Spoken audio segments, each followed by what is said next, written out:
इस दुनिया में आने के बाद मैंने एक अजीब सी आदत बना ली थी। हर कुछ दिनों में ह्यूमन ट्रैफिकर से एक दो छोटी लड़कियां खरीद लाता था। जितनी छोटी उम्र उतना अच्छा। अगर मासूम हो, दुनिया की चालाकियों से बिल्कुल अनजान हो तो और भी बढ़िया। पूरे शहर में लोग मुझे छुप छुप कर गालियां देते थे। सब मुझे एक घिनौना परवर्ट समझते थे, जिसे छोटी लड़कियों का पागलपन हो। लेकिन किसी को असली सच नहीं पता था। मैं ये सब किसी गंदी चाहत की वजह से नहीं कर रहा था। मैं ये सब सब्सिडी कमाने के लिए कर रहा था। इस दुनिया में आते ही मेरे साथ एक सिस्टम अवेकन हुआ था। ये सिस्टम मुझे हर दिन पूरे 10 युआन देता था। उस समय एक जिन चावल की कीमत सिर्फ 2 युआन थी, यानी मेरी रोज की सब्सिडी से पूरे 5 जिन चावल मिल जाते थे। और इस दौर में वही 5 जिन चावल बेचकर आसानी से 50 कॉपर कॉइन्स मिल जाते थे। अब तक मैं इन्हीं पैसों के सहारे जिंदा था। मैंने 200 कॉपर कॉइन्स देकर पूरे महीने के लिए 100 स्क्वायर मीटर से भी बड़ा घर किराए पर लिया, और साथ ही 3 दुबली पतली लड़कियां भी खरीद ली, जिनकी हालत ऐसी थी जैसे हवा चले तो उड़ जाए। लेकिन मेरा असली मकसद कुछ और था। मैं अपनी फ्यूचर सब्सिडी बढ़ाना चाहता था। फिलहाल मेरी टीम में सिर्फ मैं ही था। सिस्टम के हिसाब से हर अप्रूव्ड मेंबर पर रोज 10 युआन मिलते थे। लेकिन ये तीनों लड़कियां अभी प्रोबेशन पीरियड में थी। मैं बस यही उम्मीद कर सकता था कि ये जल्दी एवेल्युएशन पास कर लें। जिस दिन ऐसा हो गया, मेरी डेली सब्सिडी सीधे 40 युआन हो जाएगी और जिंदगी पहले से कहीं आसान बन जाएगी। जब मैं डाइनिंग रूम में पहुंचा तो 11 साल की जिंगसियू और 10 साल की जिनवेन मेज पर कटोरियां सजा रही थीं, जबकि 13 साल की जिनी नाश्ते की आखिरी तैयारी कर रही थी। कुछ ही दिन पहले मैंने इन तीनों को शहर के ट्रैफिकर से खरीदा था। इनके पुराने नाम मुझे बिल्कुल पसंद नहीं आए, इसीलिए मैंने अपना सरनेम देकर इनके नए नाम रखे, जाओ जिन्नी, जाओ जिंगसियू और जाओ जिनवेन। मेज पर कुल 4 कटोरियां रखी थीं। मेरी कटोरी बड़ी थी, उसमें गाढ़ी खिचड़ी जैसी पॉरेज भरी हुई थी और ऊपर से एक अंडा भी रखा था। लेकिन बाकी तीनों के हिस्से में इतनी पतली पॉरेज थी कि कटोरी का तला साफ दिखाई दे रहा था। साथ में बस अचार की एक छोटी सी कटोरी। ये देखकर मैंने बेबसी से सांस छोड़ी और कहा, जिनी, मैंने तुम्हें कितनी बार कहा है कि हमारे साथ ऐसा फर्क मत किया करो। मैं इतना भी गरीब नहीं हूँ कि कुछ कटोरी पॉरेज और न बना सकूं। जिनी हल्के से मुस्कुराई और बोली, मास्टर, हमारे हिस्से की ये पॉरेज भी हमारी जिंदगी का सबसे अच्छा खाना है। उसकी बात सुनकर मैं बस चुपचाप सिर हिला सका, क्योंकि वो गलत नहीं थी। मुझसे मिलने से पहले इन तीनों की जिंदगी नरक से भी बदतर थी। इनके लिए साधारण चावल की पॉरेज भी किसी दावत से कम नहीं थी। शुरू शुरू में तो ये मेरे साथ एक ही मेज पर बैठने तक की हिम्मत नहीं करती थी, बल्कि अपने लिए पॉरेज बनाना भी जरूरी नहीं समझती थी। अब हालात पहले से काफी बेहतर थे, लेकिन कुछ बदलाव जबरदस्ती नहीं लाए जा सकते। इनके दिल में सालों से जमा डर सिर्फ समय ही मिटा सकता था। अगर मैं जल्दीबाजी करता तो ये मुझसे और भी डरने लगती। मैंने तीनों की तरफ देखा और कहा, नाश्ता खत्म होने के बाद मैं शहर घूमने जा रहा हूँ। तुम तीनों घर पर ही रहना। खाना खत्म होते ही मैं अपने कमरे में गया और चावल की बोरी निकाल ली। कल और आज की सब्सिडी मिलाकर पूरे 20 युआन हो चुके थे, यानी 10 जिन चावल आराम से खरीदे जा सकते थे। मैंने आवाज लगाई, जिन्नी, इसमें 10 जिन चावल हैं। बाद में इन्हें बॉस जो की ग्रेन शॉप पर बेच देना। फिर उसी पैसे से कुछ सब्जियां खरीद लेना। जो बच जाए उसे संभाल कर रख देना। वैसे अब तक हमने कितने पैसे बचाए हैं? जिन्नी गर्व से बोली, 346 कॉपर कॉइन्स। हर दिन वो अपनी दोनों छोटी बहनों के साथ बैठकर बार बार पैसे गिनती थी। जिंदगी में पहली बार किसी ने उस पर इतने पैसों की जिम्मेदारी छोड़ी थी, इसलिए उसे एक कॉइन की भी गलती होने से डर लगता था। मैंने सिर हिलाया और कहा, मुझे 300 कॉपर कॉइन्स दे दो। थोड़ी देर बाद वो एक छोटा लकड़ी का डिब्बा लेकर लौटी। उसने उसमें से नाखून जितने छोटे चमकदार चांदी के 2 टुकड़े निकाले। हर टुकड़े की कीमत 1 खिएन यानी पूरे 100 कॉपर कॉइन्स थी। फिर उसने बड़ी सावधानी से 100 कॉपर कॉइन्स और गिने और सब मेरे हाथ में रख दिए। मैंने पैसे लिए और शहर की तरफ निकल पड़ा। शहर की गलियां ज्यादा बड़ी नहीं थीं। कुछ ही मिनटों में मैं लगभग पूरा बाजार पार करके ह्यूमन ब्रोकर की दुकान पर पहुंच गया। मैं कुछ बोलता उससे पहले ही शॉपकीपर चैन अपनी होंठों के दोनों तरफ लटकती मजाकिया मूंछों और बेहुदा मुस्कान के साथ मेरी तरफ भागता हुआ आया। मास्टर जाओ, आप तो बिल्कुल सही समय पर आए हैं। आज ही एक शानदार माल आया है, यकीन मानिए, बिल्कुल आपकी पसंद का। उसके झुर्रियों भरे चेहरे पर वो घिनौनी मुस्कान देखते ही मेरा मन हुआ कि एक घूंसा सीधे उसके मुंह पर दे मारूं। धिक्कार है, इस बूढ़े हरामखोर ने ही पूरे शहर में मेरी ऐसी बदनामी फैलाई थी।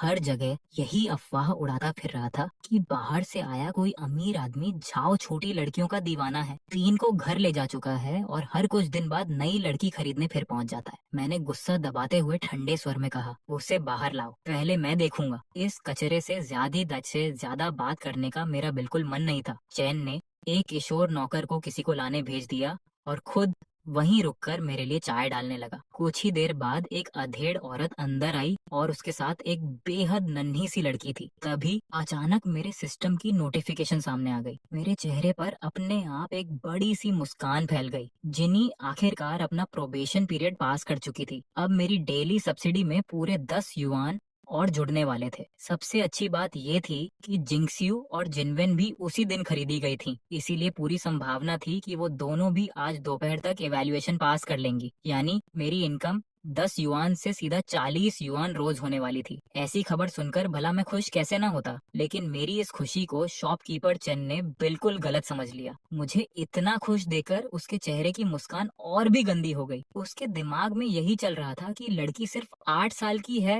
और उसे डर था कि शायद सौदा न हो, लेकिन अब उसे पूरा भरोसा हो गया था कि काम बन जाएगा। बल्कि अब तो वो कीमत और बढ़ाने का सोचने लगा। मन ही मन उसने खुशी से सोचा, ये बाहर वाला मास्टर जाओ सच में कितना बड़ा दरिंदा है। लेकिन 8 साल की उस बच्ची को जितना लोग समझते थे, वो उससे कहीं ज्यादा समझदार थी। जैसे ही उसने मुझे मुस्कुराते देखा, उसका चेहरा डर से सफेद पड़ गया। रो रो कर उसकी आंखें पहले ही सूज चुकी थीं, लेकिन अगले ही पल उनमें फिर आंसू भर आए। वो अपनी माँ के पीछे छिप गई, उसकी कमर को कसकर पकड़ लिया और फूट फूट कर रोते हुए बोली, माँ मुझे मत बेचो प्लीज। दाया अच्छी बच्ची बनेगी, आपकी हर बात मानेगी, छोटे भाई का भी ख्याल रखेगी, बाहर जाकर पैसे भी कमाएगी, पापा की दवाई भी खरीदेगी, बस मुझे मत बेचो। उसकी माँ का दिल भी टुकड़े टुकड़े हो चुका था। आंसू लगातार उसके गालों पर बह रहे थे। अगर जिंदा रहने का कोई और रास्ता होता तो कौन अपनी ही बेटी को बेचता, लेकिन घर का इकलौता कमाने वाला आदमी बीमारी से बिस्तर पकड़ चुका था। अगर उसका इलाज न हुआ तो एक औरत अपने छोटे छोटे बच्चों को लेकर कैसे जीती। तभी शॉपकीपर चैन फिर मुस्कुराकर बोला, मास्टर जाओ बताइए ये लड़की कैसी लगी। मैंने हल्का सा सिर हिलाया और कहा, लड़की ठीक है, अगर ये मेरे साथ आने को तैयार है तो मैं इसे खरीद लूंगा। चैन ने तुरंत हाथ हिलाते हुए कहा, अरे इतनी भी क्या जल्दी है मास्टर, जाओ जरा इसे ध्यान से देखिए, कितनी नाजुक और प्यारी है, कीमत में थोड़ा और जोड़ दीजिए। मैंने तुरंत उसकी तरफ घूरकर देखा और ठंडी आवाज में कहा, प्यारी? इसकी हालत देखिए, इतनी दुबली हो गई है और तुम इसे प्यारी कह रहे हो। ये आत्मविश्वास आया कहाँ से? मेरे भाई जांग बायरन ने दिया है या लियांग जिंगरू ने? इतना कहकर मैं खड़ा हो गया और बोला, अगर कोई और ठीक लड़की हो तो बाद में मुझे खबर कर देना। आज मेरी इनकम बढ़ने वाली थी, इसीलिए मेरा मूड पहले ही अच्छा था। लेकिन इस माँ बेटी को इस तरह टूटकर रोते देख मैं उनके परिवार को अपने हाथों से अलग नहीं कर सकता था। मेरी बात सुनकर शॉपकीपर चैन का चेहरा उतर गया। उसे समझ ही नहीं आया कि मैं सच में जा रहा हूँ या सिर्फ कीमत कम करवाने का नाटक कर रहा हूँ। अगर ये सौदा टूट गया तो उसके दर्जनों कॉपर कॉइन्स का नुकसान होना तय था। वो घबराकर मेरे पीछे भागा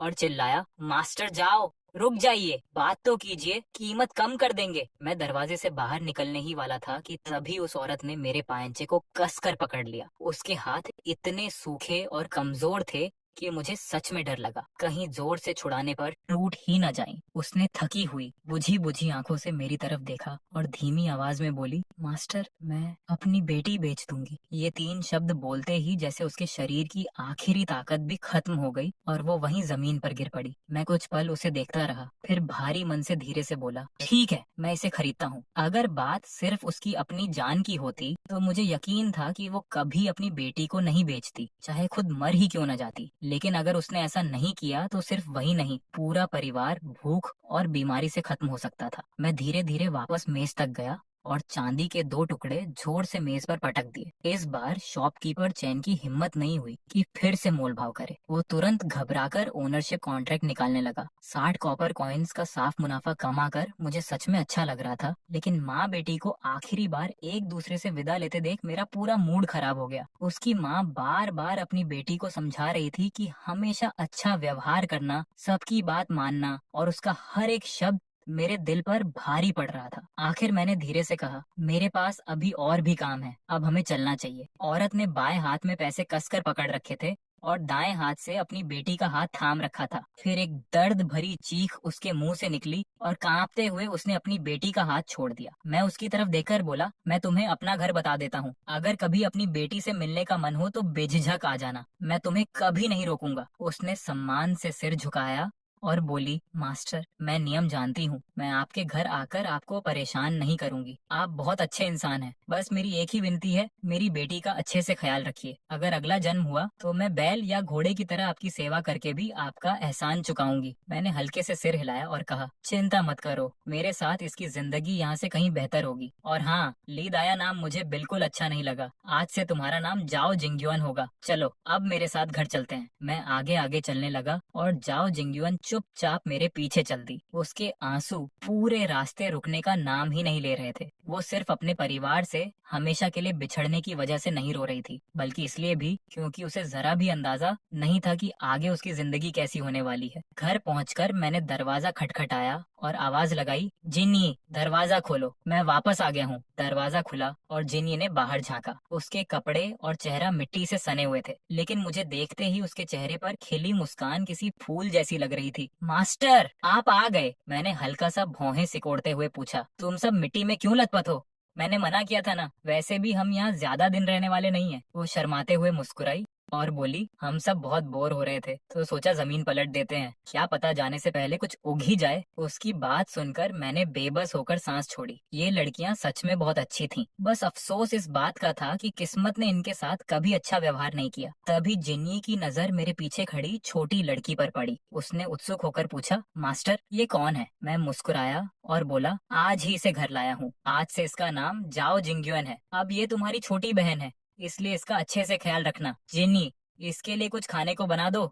जिंगस्यू, जिनवेन तुम दोनों मिट्टी खोदना बंद करो और पानी गरम करो। जिंगयुआन को नहलाना है, अभी भी इसके शरीर से काफी तेज बदबू आ रही है। जी मास्टर, तीनों लड़कियों ने एक साथ खुशी से जवाब दिया। पूरे रास्ते जाओ जिंगयुआन आंसू पोंछती रही थी, लेकिन जैसे ही उसने अपने से बस थोड़ी बड़ी तीन लड़कियों को देखा, उसके दिल का डर थोड़ा कम हो गया। तीनों इतनी आराम से, इतनी खुश दिखाई दे रही थी कि उसे पहली बार लगा शायद उसकी नई जिंदगी उतनी डरावनी नहीं होगी जितनी उसने सोची थी। तभी मुझे अचानक कुछ याद आया और मैंने पूछा, तुम में से किसे सुई धागे से सिलाई करनी आती है? जिनी ने बिना एक पल गनवाए जवाब दिया, मास्टर हम सबको आती है। इस दौर में खाना बनाना और सिलाई करना हर लड़की के लिए जरूरी हुनर था, चाहे वो इसमें माहिर हो या नहीं, लेकिन ये काम आना ही चाहिए। यहाँ तक कि जाओ जिंगयुआन ने भी धीरे से हाथ उठाया और डरते डरते बोली, मैं भी सिलाई कर सकती हूँ। वो खुद को काम की साबित करना चाहती थी, क्योंकि बिछड़ने से पहले उसकी माँ बार बार उससे यही कह रही थी, अपनी कीमत साबित करना, खूब मेहनत करना, आज्ञाकारी रहना, कम खाना। मैं मुस्कुराया और प्यार से उसकी बात बीच में ही रोक दी। ठीक है, अब सब अपने अपने काम में लग जाओ, मैं जरा बाहर जा रहा हूँ। मेरे बाहर निकलते ही घर का माहौल अचानक और भी जिंदा हो गया। जिनी ने कहा, तुम दोनों पानी गर्म करो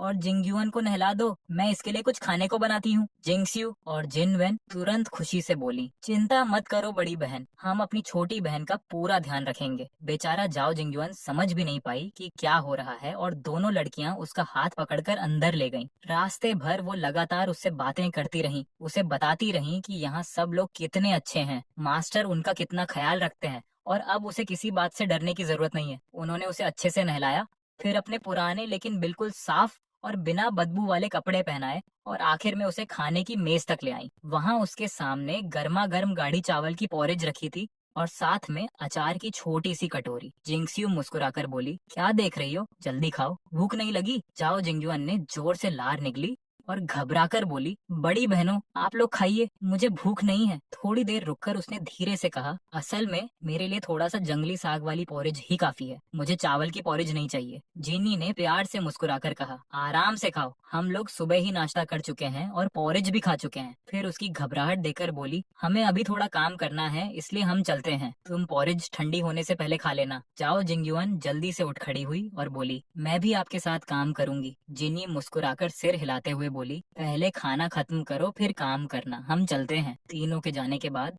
जाओ जिंगयुआन ने बहुत सावधानी से कटोरी उठाई और पोरेज की खुशबू सूंघी। इतनी अच्छी खुशबू, वो मन ही मन सोचने लगी, आखिरी बार मैंने चावल की पोरेज कब खाई थी? शायद पिछले साल नए साल पर, और तब भी ये इतनी गाढ़ी नहीं थी। क्या मैं सच में यहाँ रोज चावल की पोरेज खा सकती हूँ? अगर ऐसा है तो मैं बहुत मेहनत करूंगी, सूरज निकलने से पहले उठ जाऊंगी और अंधेरा होने के बाद ही सोऊंगी। कब उसने पूरी कटोरी खत्म कर दी, उसे खुद भी पता नहीं चला। कटोरी इतनी साफ हो चुकी थी जैसे किसी ने धो दी हो, जबकि सच ये था कि उसने आखिरी दाने तक चाट लिया था। उसका छोटा सा पेट अब गोल हो गया था। पेट तो भर चुका था, लेकिन मन अभी भी नहीं भरा था। उसे पूरा यकीन था कि अगर अभी 2 कटोरी और रख दी जाए तो वो उन्हें भी खत्म कर देगी। चाहे ज्यादा खाकर उसका पेट ही क्यों ना फट जाए, वो आखिरी बूंद तक सब पी जाएगी, क्योंकि ये खाना उसके लिए किसी सपने से कम नहीं था। तभी अचानक बाहर से जिंक्सियो की आवाज आई, बड़ी बहन, मास्टर वापस आ गए, मैं दरवाजा खोलती हूँ। अगले ही पल दरवाजा खुला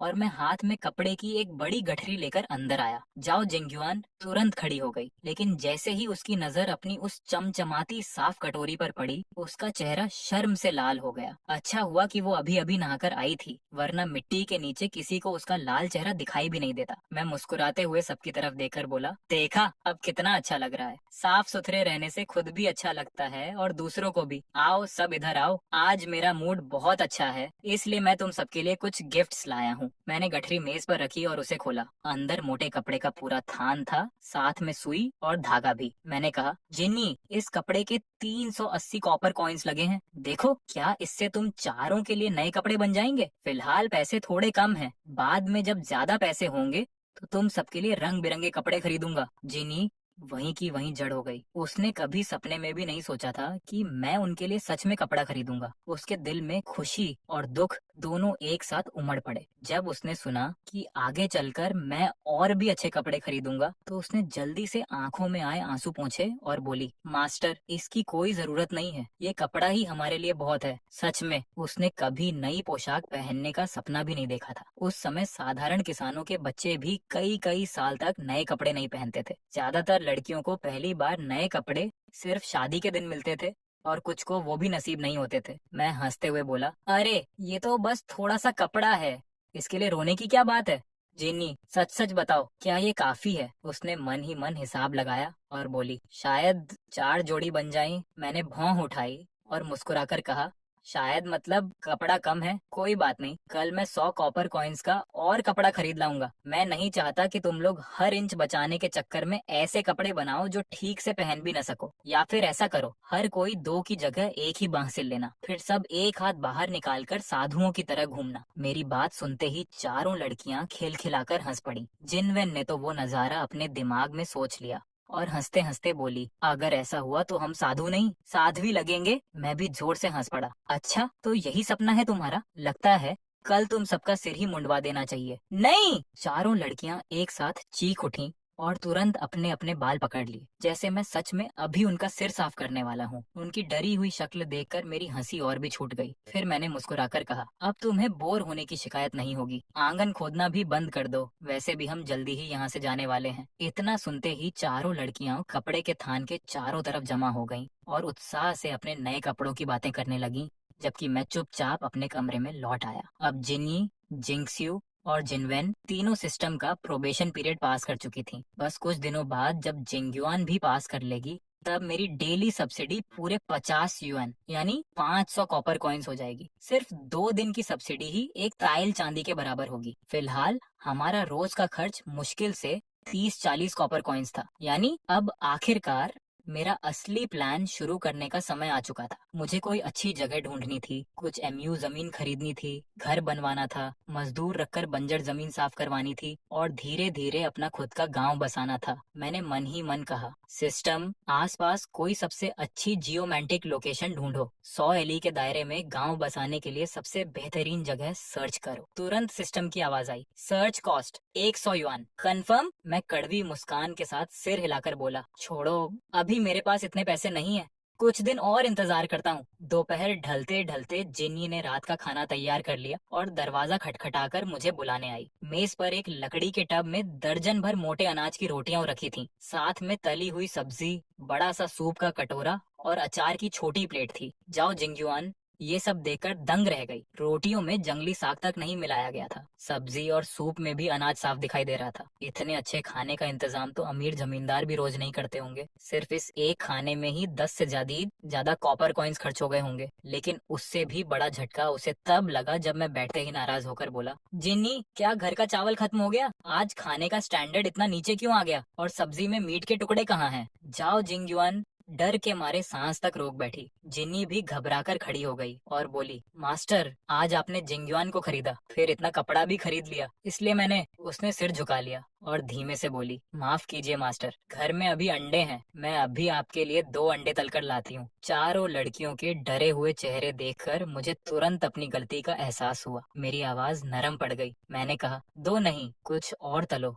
सब लोग खाएंगे। मैंने कितनी बार कहा है कि पैसों की इतनी चिंता मत किया करो, मेरे पास पैसे हैं। तुम तो सच में छोटी सी हाउसकीपर बन गई हो। थोड़ी देर बाद जीनी तले हुए अंडे लेकर लौटी। उसने मेरी कटोरी में 2 अंडे रखे और बाकी तीनों को एक एक दे दिया, लेकिन खुद के लिए कुछ नहीं रखा। मैं मन ही मन सब समझ गया। वो खुद को सजा दे रही थी, क्योंकि उसे लगा कि उसने मुझे निराश कर दिया। बिना कुछ बोले मैंने अपनी कटोरी से एक अंडा उठाया और उसकी कटोरी में रख दिया। बहस मत करो, खाओ। जिन्नी चुपचाप बैठ गई। उसने सिर इतना नीचे कर लिया कि कोई उसकी लाल होती आंखें न देख सके। उस समय एक अंडे की कीमत लगभग 3 कॉपर कॉइन्स थी। 5 अंडों की कीमत पूरे 15 कॉपर कॉइन्स होती थी। चाओ जिंगयुन को यकीन ही नहीं हो रहा था कि उसके जैसी लड़की भी ऐसा खाना खाने की हकदार हो सकती है। मास्टर के घर में उसका पहला ही दिन था, लेकिन आज जो कुछ भी हुआ वो उसे किसी खूबसूरत सपने जैसा लग रहा था। रात का खाना खत्म होने के बाद वो अपनी तीनों बड़ी बहनों के साथ पश्चिम वाले कमरे में लौट गई, जहाँ चारों मिलकर अपने नए कपड़े सिलने लगी। और देखते ही देखते रात गहराने लगी। घर में एक ऑयल लैंप तो था,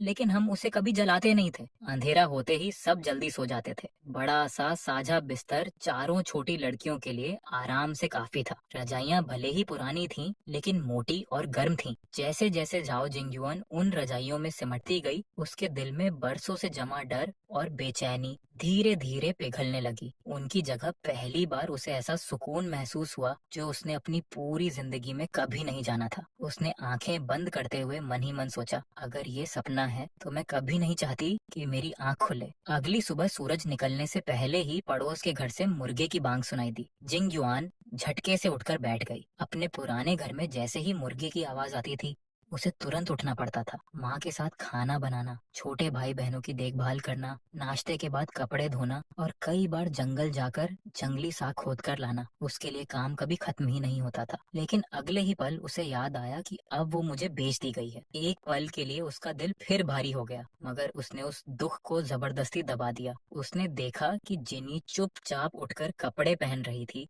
जबकि बाकी दोनों बहनें अभी भी गहरी नींद में थीं। जिंगयुआन ने धीरे से पूछा, बड़ी बहन जिनी, उठने के बाद मुझे कौन सा काम करना है? जिनी हल्के से मुस्कुराई और धीमी आवाज में बोली, यहाँ इतना काम नहीं होता। मास्टर देर से उठते हैं, इसलिए नाश्ता भी देर से बनता है। मैं तो बस सालों की आदत की वजह से जल्दी उठ जाती हूँ। तुम अभी थोड़ी देर और सो जाओ, बाद में जिंगसियो और जिनवेन के साथ उठ जाना। जिंगयुआन आज्ञाकारी होकर फिर लेट तो गई, लेकिन बरसों की मेहनत मजदूरी ने उससे देर तक सोने की आदत ही छीन ली थी। जिन्नी के कमरे से निकलते ही वो भी चुपचाप तैयार होकर आंगन में आ गई। तभी उसने देखा कि जिंगसियो एक छोटी बाल्टी लेकर दरवाजे की तरफ जा रही थी। उसे देखकर जिंगसियो मुस्कुराई और बोली, तुम्हें भी नींद नहीं आई? लगता है हम दोनों जिनवेन जितने किस्मत वाले नहीं हैं। यहाँ आने के दूसरे ही दिन जब उसे पता चला कि सुबह जल्दी उठने की जरूरत नहीं है, तब से वो आराम से सोती रहती है। अभी मैंने देखा पानी का घड़ा लगभग खाली है। जब तुम उठी गई हो तो चलो मेरे साथ पानी भर लाते हैं। जिंगयुआन के लिए काम करना ही सबसे बड़ा सुकून था। उसे लगा कि अगर उसके पास काम रहेगा तो वो बेकार महसूस नहीं करेगी। वो तुरंत अंदर गई और लकड़ी की बाल्टी उठा लाई। जिंगसियो हंसते हुए बोली, सबसे छोटी वाली बाल्टी लेना, यहाँ काम ही कितना है। पानी भरने के बाद हमारे पास बस आराम करने के अलावा कुछ नहीं बचेगा। जिंगयुआन समझ गई कि जिंगसियो उसे सहज महसूस कराने की कोशिश कर रही है। उसके चेहरे पर हल्की मुस्कान आ गई और उसने छोटी बाल्टी उठा ली। दोनों जब कुएं पर पहुंची तब वहाँ पहले से ही कई लोग लाइन में खड़े थे। दोनों आधी आधी बाल्टी पानी भरकर कई चक्कर लगाती रहीं और थोड़ी ही देर में घर का घड़ा पूरा भर गया। वापस आने के बाद जिनी ने पूछा, भूख लगी है? अगर लगी है तो मैं अभी खाना बना देती हूँ। जिंगयुआन झिझकते हुए बोली, लेकिन मास्टर तो अभी उठे भी नहीं है। जिनी मुस्कुराकर बोली, कोई बात नहीं, मास्टर बहुत अच्छे इंसान हैं, उन्हें इससे फर्क नहीं पड़ता। बल्कि मुझे तो लगता है कि वो सबसे ज्यादा खुश तब होते हैं जब हमें पेट भर खाते और अच्छे कपड़े पहनते देखते हैं। उन्होंने हमें कभी नौकरानी की तरह नहीं माना, वो सच में हमें अपनी छोटी बहनों की तरह रखते हैं। फिर थोड़ी देर रुककर उसने गंभीर आवाज में कहा, लेकिन मास्टर चाहे कितने भी अच्छे क्यों ना हो, हमें अपनी मर्यादा कभी नहीं भूलनी चाहिए। वो असल में जिंगयुआन को समझा रही थी कि मेरे अच्छे व्यवहार की वजह से उसे हमारे रिश्ते की सीमा कभी नहीं भूलनी चाहिए। थोड़ी देर बाद जब मैं उठा तो हम पांचों ने साथ बैठकर नाश्ता किया। उसके बाद मैंने 20 जिन चावल की बोरी कंधे पर रखी और अकेला ही बाहर निकल गया। बाहर वालों को मैं हमेशा यही बताता था कि मेरा परिवार ग्रेन बिजनेस करता है और ये चावल घर की जरूरत के लिए पहले से जमा थे। शहर की एक ग्रेन शॉप के मालिक से मेरी पहले ही बात तय हो चुकी थी। बाजार में एक जिन की कीमत 22 कॉपर कॉइन्स थी, लेकिन मैं उसे 20 कॉपर कॉइन्स में बेचता था। इस तरह उसे भी बिना मेहनत किए हर जिन पर 2 कॉपर कॉइन्स का फायदा हो जाता था। पिछले आधे महीने से हमारा ये सौदा लगातार चल रहा था और अब सब कुछ काफी स्थिर हो चुका था। घर लौटकर मैंने चारों लड़कियों को बुलाया जो नए कपड़े सिलने में लगी हुई थीं। मैं मुस्कुराते हुए बोला, सैलरी डे, सब लोग इधर आओ। इतना कहकर मैंने अपने कपड़ों में से 4 छोटी छोटी कपड़े की थैलियां निकाली और मेज पर रख दी। जिनी ने हैरानी से मेरी तरफ देखा और सबकी ओर से पूछा, मास्टर ये सैलरी क्या होती है? मैं मुस्कुराया, हर महीने मिलने वाला पैसा। लेकिन उसकी उलझन और बढ़ गई। मास्टर, हर महीने मिलने वाला पैसा क्या होता है? उसकी मासूमियत देखकर मेरी हंसी छूट गई। इन बेचारी लड़कियों ने दुनिया ही कितनी देखी थी। मैंने समझाया, क्या तुम्हें नहीं पता कि अमीर घरों में काम करने वाली मेड्स को हर महीने पैसे मिलते हैं? जिंगसियू हैरान होकर बोली, अपने आप को बेचने के बाद भी उन्हें पैसे मिलते हैं? मैंने सिर हिलाया, बिल्कुल, अमीर घरों में ऐसा ही होता है, लेकिन तुम लोग मेड्स नहीं हो, इसलिए इसे पॉकेट मनी समझ लो। अभी के लिए तुम चारों को हर महीने 100 कॉपर कॉइन्स मिलेंगे, आगे चलकर ये और बढ़ेंगे। लेकिन मेरी बात सुनने के बाद भी कोई आगे नहीं बढ़ा। चारों बस एक दूसरे का चेहरा देखने लगी। किसी ने भी पैसे उठाने की हिम्मत नहीं की, क्योंकि उन्होंने कभी सोचा ही नहीं था कि जिंदगी में कोई चीज सचमुच उनकी अपनी भी हो सकती है। मैंने बेबसी से सिर हिलाया और कहा, अरे मैं खुद पैसे दे रहा हूँ और तुम लोग लेने से भी डर रही हो? इतनी भी सीधी मत बनो। आखिरकार मुझे खुद ही एक एक थैली उठाकर चारों के हाथ में रखनी पड़ी। जिन्नी ने अपनी थैली ऐसे पकड़ रखी थी जैसे वो जल रही हो। उसकी आंखें लाल हो गईं और वो घबरा कर बोली, मास्टर, क्या आप हमें पैसे इसलिए दे रहे हैं क्योंकि आप हमें अपने पास नहीं रखना चाहते? उसकी बात सुनते ही मैं समझ गया कि वो सब किस बात से डर रही थी। मैं मुस्कुराकर बोला, ये कैसी बेवकूफी भरी बातें सोच रही हो? तुम सब मुझे बेच दी गई हो, अब पूरी जिंदगी मेरे साथ ही रहोगी और जब कभी बहुत बूढ़ी होकर मरोगी तब भी मेरी कब्र से बहुत दूर दफन होने की इजाजत नहीं दूंगा। मेरी बात सुनते ही चारों की आंखों में आंसू होते हुए भी हंसी निकल गई। जिनवेन ने अपनी आंखें पोंछते हुए धीरे से पूछा, मास्टर, क्या ये पैसे सच में हमारे हैं? हम इन्हें जैसे चाहें वैसे खर्च कर सकते हैं? मैंने मुस्कुराकर सिर हिलाया, बिल्कुल, ये तुम्हारे अपने पैसे हैं, जो चाहो खरीदो, चाहो तो कुएं में फेंक दो, मैं भी कुछ नहीं कहूँगा। जिनवेन ने तुरंत जीभ बाहर निकालकर हंसते हुए कहा, मैं पैसे कभी कुएं में नहीं फेंकूंगी। मैं हंस पड़ा और उसके सिर पर प्यार से हाथ फेरते हुए बोला, लगता है तुम चारों में सबसे समझदार तुम ही हो। फिर आलस से अंगड़ाई लेते हुए मैंने कहा, चलो, सैलरी बांट दी गई, अब मैं थोड़ी देर सोने जा रहा हूँ, तुम लोग जो मन करे करो। इतना कहकर मैं अपने कमरे में चला गया, जबकि बाहर चारों लड़कियां खुशी से लगातार बातें करती रहीं। जिंदगी में पहली बार उनके हाथ में 100 कॉपर कॉइन्स आए थे। खुशी के मारे उन्हें समझ ही नहीं आ रहा था कि करें क्या। थोड़ी देर बाद जब उनका उत्साह थोड़ा शांत हुआ तो जिंगयुआन ने धीरे से कहा, मेरे पिता अभी भी बीमार हैं, पता नहीं उनकी तबीयत कैसी होगी। मैं ये पैसे घर ले जाकर माँ को देना चाहती हूँ ताकि वो दवाई खरीद सकें। क्या मास्टर नाराज होंगे? जिनी ने बिना सोचे जवाब दिया, नहीं होंगे, मास्टर खुद कह चुके हैं कि ये हमारा मंथली पे है, इसे कैसे इस्तेमाल करना है ये हम तय करेंगे। जिंगयुआन ने सिर हिलाया, तो मैं घर जाकर ये पैसे माँ को दे आती हूँ। तभी जिंगसियू भी बोली, मैं भी अपने घर जाना चाहती हूँ। सबसे बड़ी होने के नाते जिन्नी सबकी भावनाएं समझ रही थी। उसने मुस्कुराकर कहा, जिसका मन हो वो घर होकर आ सकता है, लेकिन ज्यादा देर मत रुकना, जल्दी वापस आ जाना। और अगर किसी ने भागने की कोशिश की तो मैं खुद जाकर अधिकारियों को बता दूंगी। जिनवेन ने फिर जीभ निकालकर हंसते हुए कहा, भागेगा कौन? वहाँ ठीक से खाना नहीं मिलता था, चैन से सो नहीं सकते थे और सुबह से रात तक बस काम ही काम। मैं पागल थोड़ी हूँ जो ऐसी जगह वापस भागूं। जिन्नी मुस्कुराई, फिर जिंगयुआन की तरफ मुड़कर बोली, तुम्हारे पिता बीमार हैं, पता नहीं दवाई में कितना पैसा लगेगा, ये मेरे 100 कॉपर कॉइन्स भी रख लो। जिंगयुआन घबरा गई और तुरंत सिर हिलाने लगी, नहीं बड़ी बहन, मैं नहीं ले सकती, मैं आपको वापस कैसे दूंगी? जिन्नी प्यार से मुस्कुराई। मास्टर ने कहा ना, ये हर महीने मिलेगा, अगले महीने लौटा देना। जिंगयुआन की आंखें फिर भर आईं। लेकिन आप अपने घर नहीं जाएंगी? उसके जवाब देने से पहले ही जिंगसियो ने हंसते हुए उसका मुंह बंद किया और उसे दरवाजे की तरफ खींचने लगी। जिनवेन भी पीछे पीछे भागी। तभी अचानक जिन्नी को कुछ याद आया और वो भी उनके पीछे दौड़ी। बाहर निकलने से पहले उसने तीनों को रोककर गंभीर आवाज में कहा, पैसे अपने घर वालों को दे देना, लेकिन किसी को ये मत बताना कि हमें हर महीने मिलेंगे। बस इतना कहना कि आज मास्टर किसी बात से खुश थे, इसलिए इनाम दिया है। फिर उसने सख्त नजरों से उन्हें देखा। अब तुम लोग बच्चे नहीं हो, मास्टर के लिए मुसीबत मत खड़ी करना। तीनों ने तुरंत उसकी बात समझ ली। अगर घर वालों को पता चल गया कि हर महीने पैसे मिलते हैं तो वो बार बार मांगने लगेंगे या सीधे हमारे घर आ धमकेंगे। छोटी बहनों के जाने के बाद जिन्नी चुपचाप कमरे में वापस आई और बिस्तर पर बैठ गई। कब उसकी आंखों से आंसू बहने लगे उसे खुद भी पता नहीं चला। तभी मैंने धीरे से दरवाजा खोला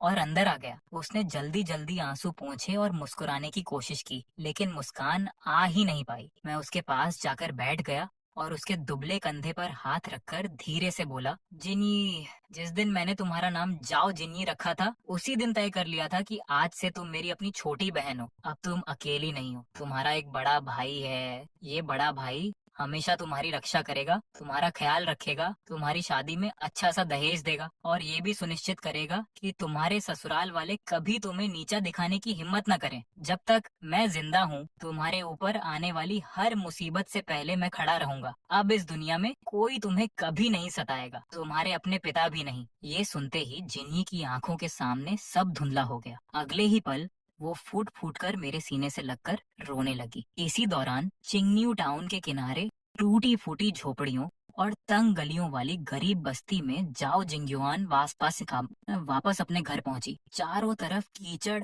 गंदगी और बदहाली फैली हुई थी। यही वो जगह थी जहाँ गरीब किसान किसी तरह जिंदगी काटते थे। उसे यहाँ से गए सिर्फ एक दिन हुआ था, लेकिन वापस लौटते ही उसे ऐसा महसूस हुआ जैसे वो इस जगह की रही ही ना हो। उसने अपने घर का टूटा हुआ दरवाजा खोला, जो नाम का ही दरवाजा था। अंदर कदम रखते ही गरीबी की वही जानी पहचानी बदबू उसका स्वागत करने लगी। तभी उसका 5 साल का छोटा भाई, जो आंगन में लकड़ियां जमा कर रहा था, खुशी से चिल्लाया, बड़ी बहन, और दौड़कर उसकी कमर से लिपट गया। जिंगयुआन मुस्कुराई, लेकिन बेबस भी हो गई, क्योंकि उसके अभी अभी साफ हुए कपड़े फिर से गंदे हो चुके थे। उसे लगा कि वापस जाकर जिन्नी जरूर डांटेगी, लेकिन छोटे भाई को देखकर उसका दिल खुशी से भर गया। तभी 3 साल का दूसरा भाई भी दौड़ता हुआ आया और अपने मैले हाथों से उसे कसकर पकड़ लिया। इससे पहले कि जिंगयुआन कुछ बोलती, उसकी माँ भी शोर सुनकर बाहर भागी। बेटी को देखते ही उसके चेहरे पर खुशी चमकी, लेकिन अगले ही पल वो घबराहट में बदल गई। उसने जिंगयुआन का हाथ कसकर पकड़ा और रोते हुए बोली, दाइया, तुम वापस क्यों आ गई? तुम्हारा दिमाग खराब हो गया है क्या? तुम भागकर कैसे आ सकती हो? उसने बिना सोचे दोनों छोटे बेटों को धक्का देकर अलग कर दिया। उनके गिरकर रोने की उसे बिल्कुल परवाह नहीं थी। उसे बस इस बात का डर था कि कहीं लोगों को पता न चल जाए कि उसकी बेटी भागकर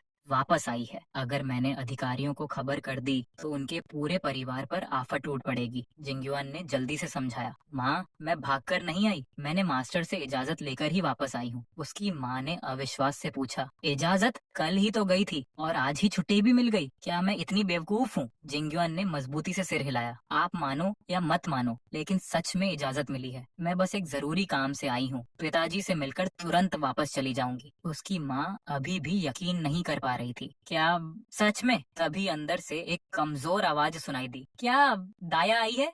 क्या दया वापस आ गई? जिंगयुआन की आंखों में तुरंत आंसू भर आए। पिताजी! वो दौड़कर अंदर गई। बिस्तर पर लेटा दुबला पतला आदमी बड़ी मुश्किल से उठकर बैठा। बेटी को देखते ही उसकी आंखों से आंसू बहने लगे। वो दर्द भरी आवाज में बोला, दाया, मुझे माफ कर दो, मैं तुम्हारी रक्षा नहीं कर पाया। जिंगयुआन भी रोने लगी। उसने उन्हें धीरे से वापस लिटाया और बोली, ऐसा मत कहिए पिताजी, मैं अब बहुत अच्छी हूँ। जहाँ रहती हूँ वहाँ बारिश में छत नहीं टपकती, रात को गर्म रजाई मिलती है और खाना भी पहले से कहीं अच्छा मिलता है। कल मास्टर किसी बात से बहुत खुश थे, इसीलिए आज उन्होंने हमें इनाम दिया। मैं वही पैसे आपके इलाज के लिए लाई हूँ, इन्हें दवाई पर खर्च कीजिए और जल्दी ठीक हो जाइए। उसकी बात सुनते ही उसके पिता कुछ पल के लिए बिल्कुल जड़ हो गए। फिर उनकी आंखों में गहरा दर्द भर गया और उन्होंने गुस्से में बिस्तर पर जोर से मुक्का मारा। खुशी की बात? वो जानवर, वो कमीना। जिंगयुआन हैरान रह गई। उसे समझ ही नहीं आया कि उसके पिता ऐसा क्यों कह रहे हैं। क्या ये तो अच्छी खबर नहीं थी? पीछे खड़ी उसकी माँ भी एक पल के लिए सन्न रह गई। उसके चेहरे पर दर्द साफ दिखाई दे रहा था। उसका मन कर रहा था कि बेटी को गले लगाकर रो पड़े, लेकिन उसने गौर किया कि जिंगयुआन आराम से चल रही थी। उसके शरीर पर चोट का कोई निशान भी नहीं था। उसके मन में उलझन और बढ़ गई। उसने चुपचाप जिंगयुआन को आधी दीवार के पीछे ले जाकर चारों तरफ देखा और फिर बहुत धीमी आवाज में फुसफुसाई, बेटी अपनी पैंट उतारो।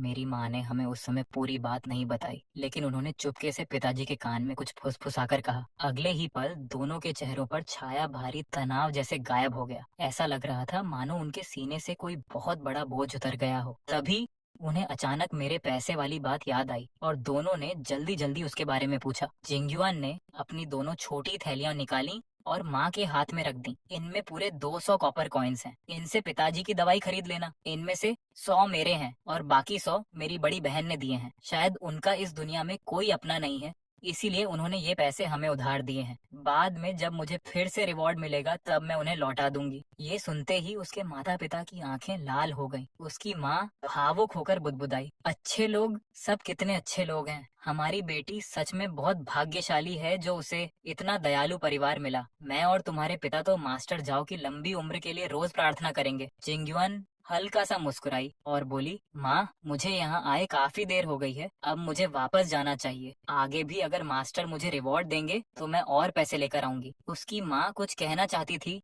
लेकिन आखिरकार कुछ बोल नहीं पाई। उसने बस प्यार से समझाया, वहाँ जाकर मन लगाकर काम करना और मास्टर झाओ की अच्छी तरह सेवा करना। उनके इतने बड़े एहसान का बदला तुम्हें जरूर चुकाना है। जिंगयुआन बस मुस्कुराकर सिर हिला सकी। वो अपने माता पिता को ये कैसे बताती कि वहाँ तो काम नाम की कोई चीजें ही नहीं थी, बल्कि मैं तो उन्हें ज्यादातर समय आराम ही करने देता था। टूटे हुए दरवाजे से बाहर निकलते समय उसने एक बार फिर पीछे मुड़कर अपने जर्जर घर को देखा। वो घर अब भी उतना ही गरीब और टूटा हुआ था, लेकिन पहली बार उसके दिल में भविष्य के लिए उम्मीद जागी थी। उसने मन ही मन सोचा, मास्टर ने कहा था कि हमें हर महीने रिवॉर्ड मिलेगा। अगर हर महीने 100 कॉपर कॉइन्स मिलेंगे तो पूरे साल में एक तेल और 2 चैन चांदी हो जाएगी। इतने पैसों से तो हमारे घर का लगभग आधा साल का खर्च निकल सकता है। मैं सिर्फ 8 साल की हूँ, फिर भी अब अपने परिवार की मदद कर सकती हूँ। ये सोचकर उसका छोटा सा सीना गर्व से भर गया और उसके कदम पहले से कहीं हल्के हो गए। बस एक ही बात उसे परेशान कर रही थी, उसके कपड़े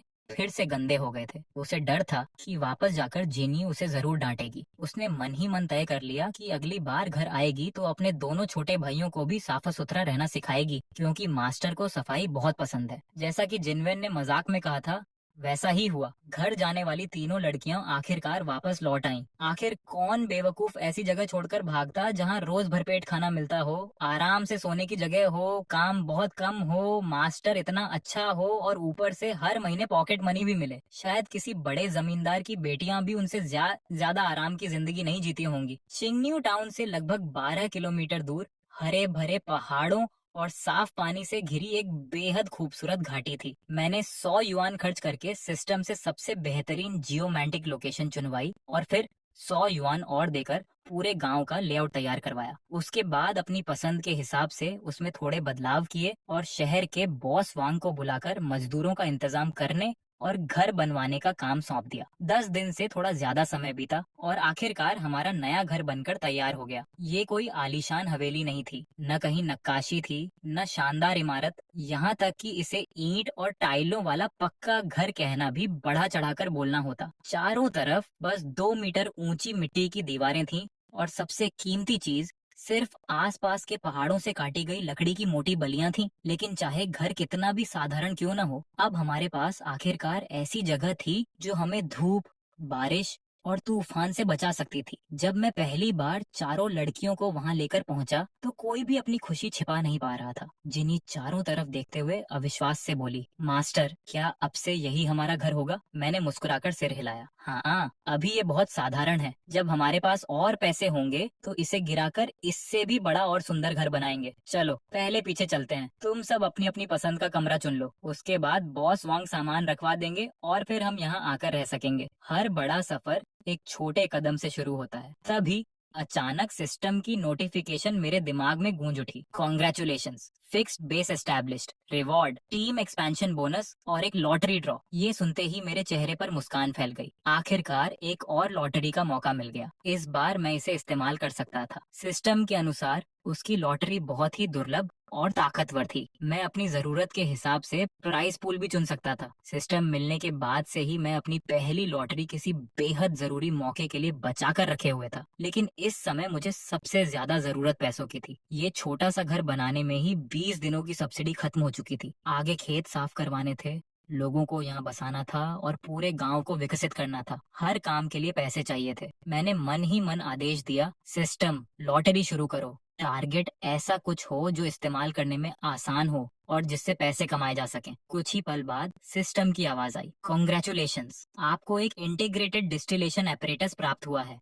कृपया इसकी प्लेसमेंट लोकेशन चुनिए। मैंने निराश होकर अपना सिर खुजाया। अभी रहने दो, बाद में तय करूंगा कि इसे कहाँ रखना है। सच कहूँ तो मैं किसी जबरदस्त टेक्नोलॉजी की उम्मीद कर रहा था, शायद बड़े पैमाने पर नमक बनाने की टेक्निक या कोई और ऐसी चीज जिससे पूरा उद्योग खड़ा हो जाए। कम से कम कोई ऐसी जानकारी तो मिलती जिससे कोई दुर्लभ सामान बनाया जा सके। लेकिन बदले में मुझे एक डिस्टिलेशन मशीन मिली। बेकार तो नहीं थी, लेकिन मेरी उम्मीदों जैसी भी बिल्कुल नहीं थी। मैं चलते चलते पीछे वाले आंगन में पहुंचा, जहाँ चारों लड़कियां खुशी खुशी अपने कमरों के बारे में बात कर रही थीं। अब घर में इतने कमरे थे कि चाहे तो चारों अलग अलग रह सकती थीं, लेकिन काफी सोचने के बाद उन्होंने फिर भी साथ रहने का फैसला किया। जिनी ने जिंगयुन के साथ एक कमरा चुना, जबकि थोड़ी आलसी जिंगसियू और जिनवेन ने दूसरा कमरा साझा करने का निश्चय किया। नया जाओ रेजिडेंस अभी इतना नया था कि पूरा बना हुआ भी नहीं लगता था। कमरे तो थे, लेकिन उनमें अभी न दरवाजे लगे थे, न खिड़कियां और न ही कोई फर्नीचर था। अच्छी बात ये थी कि अब कमरे तय हो चुके थे, इसीलिए बॉस वांग पहले इन्हीं कमरों को पूरा करवाने वाले थे और बाकी घर बाद में धीरे धीरे तैयार होगा। बॉस वांग से सारी बातें तय करने के बाद मैं चारों लड़कियों को किराए की घोड़ा गाड़ी में बैठाकर वापस चिंगन्यू टाउन ले आया। घर तो बन गया था, लेकिन उसमें रहने के लिए बिस्तर, फर्नीचर और रोजमर्रा का सारा सामान अब भी खरीदना बाकी था। इसमें समय भी लगना था और काफी पैसा भी। कुछ और दिन बीतने के बाद आखिरकार पीछे वाले कमरों में दरवाजे, खिड़कियां और जरूरी फर्नीचर भी लग गया। एक दोपहर घोड़ा गाड़ी धीरे धीरे जाओ रेजिडेंस के सामने आकर रुकी। चारों लड़कियां खुशी से उछलती हुई एक एक करके नीचे उतरी, जबकि मैं आराम से उनके पीछे उतरा। जिन्नी चमकती आंखों से पूरे आंगन को देखते हुए फिर बोली, मास्टर, क्या अब सच में यही हमारा घर है? मैंने गर्व से मुस्कुराकर कहा, बिल्कुल, आज से यही हमारा घर है, जाओ परिवार का घर। ये सुनते ही चारों लड़कियों के चेहरे खुशी से लाल हो गए। लेकिन इससे पहले कि मैं कुछ और कह पाता, जिंगसियू और जिनवेन दौड़ते हुए अंदर घुस गईं और सीधे पीछे वाले आंगन की तरफ भागी। हमारी गाड़ी के पीछे एक और बिना छत वाली बैलगाड़ी आकर रुकी, जिसमें लकड़ी के कई बिस्तर लदे हुए थे। गाड़ीवान के साथ चार दुबले पतले मजदूर भी आए थे। उनमें से एक ने सम्मान से झुककर पूछा, मास्टर जाओ, ये बिस्तर कहाँ लगाने हैं? मैंने जिन्नी की तरफ देखकर कहा, जिन्नी, तुम ये काम देखो, सामने वाले आंगन के 5 कमरे और बीच वाले आंगन के 5 कमरे चुन लो। पहले उन 10 कमरों में सारे बिस्तर लगवा दो। मेरी नजर में जिनी अभी भी एक छोटी सी बच्ची थी, लेकिन इस दौर में उसकी उम्र की लड़कियों को लगभग बड़ा मान लिया जाता था। 14-15 साल की उम्र में शादी होना और बच्चे पैदा करना बिल्कुल आम बात थी। नए कपड़े पहनने के बाद भले ही वो सिर्फ साधारण मोटे कपड़े के बने थे, लेकिन वो बिल्कुल नए, साफ सुथरे और बिना किसी पैबंद के थे। ऐसे कपड़े उस समय बहुत से लोगों की पहुंच से बाहर थे। उन्हें पहनकर जिनी किसी अमीर घर की नौकरानी जैसी लग रही थी। शहर में अगर वो इस रूप में निकलती तो लोग उसे देखकर तारीफ किए बिना नहीं रहते। उधर बिस्तर पहुंचाने वाले मजदूर फटे पुराने और मैले कपड़ों में थे। उनका मुखिया तो उसकी तरफ सीधा देखने की हिम्मत भी नहीं कर पाया। उसने सम्मान से सिर झुकाकर कहा, मिस जिनी, हम आपके बताए अनुसार काम करेंगे। ये बिस्तर कहाँ रखने हैं? पहली बार किसी के मुंह से मिस जीनी सुनकर उसका दिल खुशी से उछल पड़ा, लेकिन उसने अपने चेहरे पर जरा भी बदलाव नहीं आने दिया। वो मेरी इज्जत कम नहीं होने देना चाहती थी। इसके बाद चारों लड़कियां पूरे जोश के साथ नए घर की सफाई में जुट गईं। नए कपड़े कहीं गंदे या फट न जाएं, इसलिए उन्होंने तुरंत पुराने कपड़े पहन लिए और घर के अंदर बाहर बिना रुके काम करती रहीं। काम करते करते कब शाम होने लगी उन्हें पता ही नहीं चला। तभी अचानक जीनी के चेहरे का रंग उड़ गया। अरे नहीं, मास्टर को तो भूख लगी होगी, वो घबराकर बोली और तुरंत अपनी छोटी बहनों को हाथ मुंह धोने, अच्छे कपड़े पहनने और खाना बनाने के लिए बुला लिया। नए घर की खुशी में हमेशा बचत करने वाली जिनी भी आज दिल खोलकर खर्च करने के मूड में थी। उसने पूरे 4 तरह की सब्जियां एक बड़ा सूप और गर्मा गर्म सफेद चावल तैयार किए। खाना खाते समय मैं हर निवाले की तारीफ किए बिना नहीं रह सका। सब कुछ इतना स्वादिष्ट था कि मैं बार बार उसकी तारीफ करता रहा। खाना खत्म होने के बाद मैंने मुस्कुराकर कहा, अभी कोई उठेगा नहीं, आज हम एक मीटिंग करेंगे, हमारे परिवार की पहली फैमिली मीटिंग। जिनी ने हैरानी से पूछा, मास्टर फैमिली मीटिंग क्या होती है? मैंने बिना कुछ समझाए अपने सिस्टम स्टोरेज में हाथ डाला, जैसे कोई जादू दिखा रहा हूँ, और वहाँ से 5 छोटी नोटबुक्स और 5 फाउंटेन पेन्स निकाल लिए। पहली नोटबुक के नीचे दाईं तरफ मैंने बड़े ध्यान से 3 शब्द लिखे, जाओ जिनी। फिर नोटबुक और पेन उसके हाथ में देते हुए बोला, जिनी ये नोटबुक और ये पेन अब तुम्हारे हैं, आज से इन्हें हमेशा अपने साथ रखना। वो दोनों चीजों को अविश्वास से देखती रह गई। फिर उसने उन्हें दोनों हाथों से ऐसे संभाल कर लिया जैसे जरा सी ताकत लगाने पर वो टूट जाएंगे। नोटबुक पर लिखा नाम देखकर उसने धीरे से पूछा, मास्टर क्या ये मेरा नाम है? जिनी पढ़ना लिखना नहीं जानती थी, उसे बस कुछ आसान अंक और एक दो साधारण शब्द पहचानने आते थे, जैसे 1 2 3 पिन और स्टोन, लेकिन उन्हें लिखना तो दूर, ठीक से पढ़ना भी नहीं आता था। उसकी आंखें धीरे धीरे फिर से भर आईं। उसके दिल में हमेशा यही लगता था कि मैं उन चारों के साथ उनकी हैसियत से कहीं ज्यादा अच्छा व्यवहार करता हूँ। कई बार तो उसे लगता था कि वो इस प्यार के लायक ही नहीं है, और जब भी ऐसा ख्याल आता वो मन ही मन खुद से वादा करती कि अपनी पूरी जिंदगी मेरी सेवा करके और मेरा एहसान चुकाकर ही बिताएगी। इसके बाद मैंने जिंक्स यू, जिनवेन और जिंग युवन की नोटबुक्स पर भी उनके नाम लिखे और एक एक करके उन्हें दे दी। फिर चारों की तरफ गंभीरता से देखते हुए बोला, आने वाले समय में मुझे बहुत बड़े बड़े काम करने हैं, मैं सब कुछ अकेले नहीं कर पाऊंगा, इसलिए तुम चारों को मेरी मदद करनी होगी। जिनी ने बिना एक पल गंवाए सिर हिलाया, मास्टर आप चिंता मत कीजिए, मैं बहुत मेहनत करूंगी, आपका और इस पूरे परिवार का अच्छे से ख्याल रखूंगी। मैं मुस्कुराया और सिर हिलाते हुए बोला, मेरा मतलब वो नहीं है, मैं बिजनेस की बात कर रहा हूँ, असली काम ठीक वैसे जैसे शहर के शॉपकीपर्स करते हैं। ये सुनते ही जिनवेन की आंखें उत्साह से चमक उठी। शॉपकीपर्स? मास्टर क्या हम भी शॉपकीपर्स बन सकते हैं? उसके चेहरे को देखकर ही समझ आ रहा था कि वो अपने मन में कैसी तस्वीर बना चुकी है। शायद वो खुद को लंबा चोगा और व्यापारी वाली टोपी पहनकर दाढ़ी वाले बड़े बड़े व्यापारियों के बीच बैठा हुआ सोच रही थी, जहाँ सब लोग बड़े सौदों की बातें कर रहे हों। मैं हंस पड़ा और पूरे विश्वास से बोला, बिल्कुल बन सकते हो। जिंगसियू ने आश्चर्य से पूछा, लेकिन शॉपकीपर्स तो हमेशा आदमी ही होते हैं ना? मैंने हाथ हिलाते हुए दृढ़ आवाज में कहा, थोड़ा बड़ा सोचो, अपनी सोच को खुला रखो। किसने कह दिया कि औरतें मर्दों से कम होती हैं? जिंगसियू ने मासूमियत से बुदबुदाया, सब लोग यही कहते हैं। उसकी बात सुनकर मैंने बेबस होकर उसकी तरफ देखा। तुम्हें हर बार माहौल खराब करना जरूरी लगता है क्या? मेरी बात सुनते ही चारों लड़कियां जोर से हंस पड़ी। मैं भी मुस्कुराया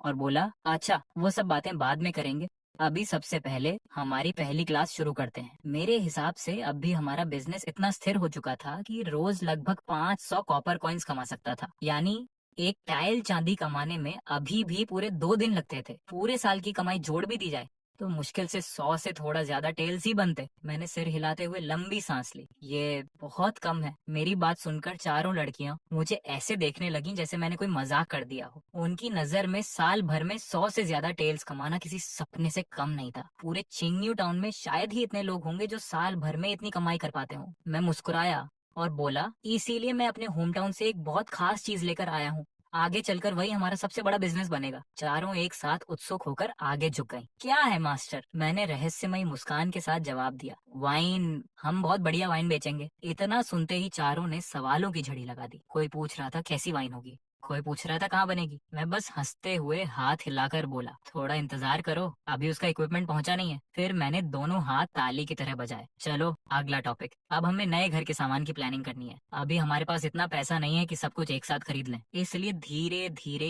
एक एक करके जरूरी चीजें खरीदेंगे। हैरानी की बात ये थी कि वाइन बिजनेस से भी ज्यादा उत्साह लड़कियों को इस टॉपिक में था। चारों बड़े जोश से चर्चा करने लगी कि पहले कौन सा फर्नीचर खरीदा जाए, कौन से बर्तन चाहिए, कौन कौन से घरेलू सामान सबसे जरूरी हैं। काफी देर बाद जब सब शांत हुआ तो मैंने आगे कहा, तीसरा टॉपिक, आज से मैं हर दिन 1-2 घंटे तुम सबको पढ़ना, लिखना और मैथमेटिक्स सिखाऊंगा। आगे चलकर तुम चारों मैनेजर्स बनोगी। मेरी ये बात सुनते ही पूरा कमरा एकदम शांत हो गया। चारों ऐसे जम गईं जैसे उन्हें अपने कानों पर यकीन ही न हो। काफी देर बाद जिनमेन हकलाते हुए बोली, मास्टर क्या क्या आप सच में हमें पढ़ना लिखना सिखाएंगे? इस दुनिया में पढ़ाई किसी पवित्र चीज से कम नहीं मानी जाती थी। एक स्कॉलर तैयार करने में इतना पैसा खर्च होता था कि आम किसान उसके बारे में सोच भी नहीं सकते थे। पूरे चिंगन्यू टाउन में सिर्फ एक छोटी सी एकेडमी थी जहाँ एक बूढ़ा स्कॉलर बच्चों को पढ़ाता था। सिर्फ साल की ट्यूशन ही 5 टेल्स चांदी थी। उसके ऊपर खाना, कपड़े, कागज,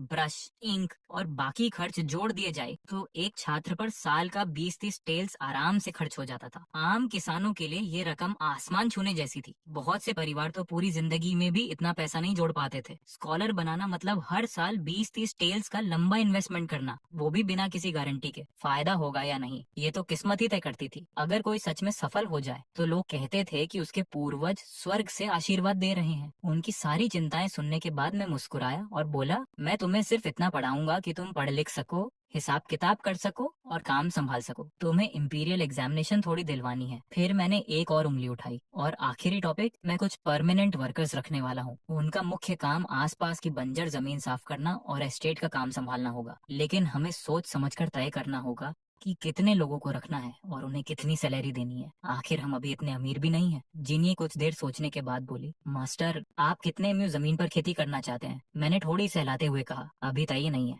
फिलहाल मान लो कि लगभग 20 लोगों को काम पर रखते हैं। बताओ रोज कितना खर्च आएगा? लेकिन सच तो ये था कि मुझे इस बात से कोई फर्क नहीं पड़ता था कि वो आदमी हो, औरतें हो, बूढ़े हो या बच्चे। मेरे लिए सबसे जरूरी चीज पॉपुलेशन थी, क्योंकि हर नया इंसान मतलब सिस्टम से रोज के 10 यूएन। और जिन्नी ने कुछ पल मन ही मन हिसाब लगाया और बोली, एक साधारण किसान परिवार में 5-6 लोग होते हैं और उनके पास 2-3 एमयू जमीन होती है। टैक्स देने और आधी फसल खुद खाने के बाद जो बचती है उसे बेचकर साल भर में मुश्किल से एक टेल चांदी मिलती है। ज्यादातर परिवार साल खत्म होने तक कुछ भी बचा नहीं पाते। लेकिन अगर आप नई जमीन खुलवाए और कम टैक्स लें तो मुझे लगता है बहुत लोग आपके पास आ जाएंगे। मैंने सिर हिलाया। मैं उनसे टैक्स लेने का सोच ही नहीं रहा और जमीन भी बांटने वाला नहीं हूँ। मैं खुद कुछ खास फसलें उगाऊंगा, उन्हें सिर्फ सैलरी दूंगा। इसलिए बताओ कितनी सैलरी ठीक रहेगी? जिनवेन ने काफी सोचने के बाद जवाब दिया, अगर खाना भी उन्हें खुद खरीदना पड़े तो एक परिवार का साल भर का खर्च एक टैल चांदी से थोड़ा ज्यादा होगा। मोटे अनाज और जंगली साग खाकर वो गुजारा कर सकते हैं। जिंगसियू ने भी तुरंत हामी भरी, हाँ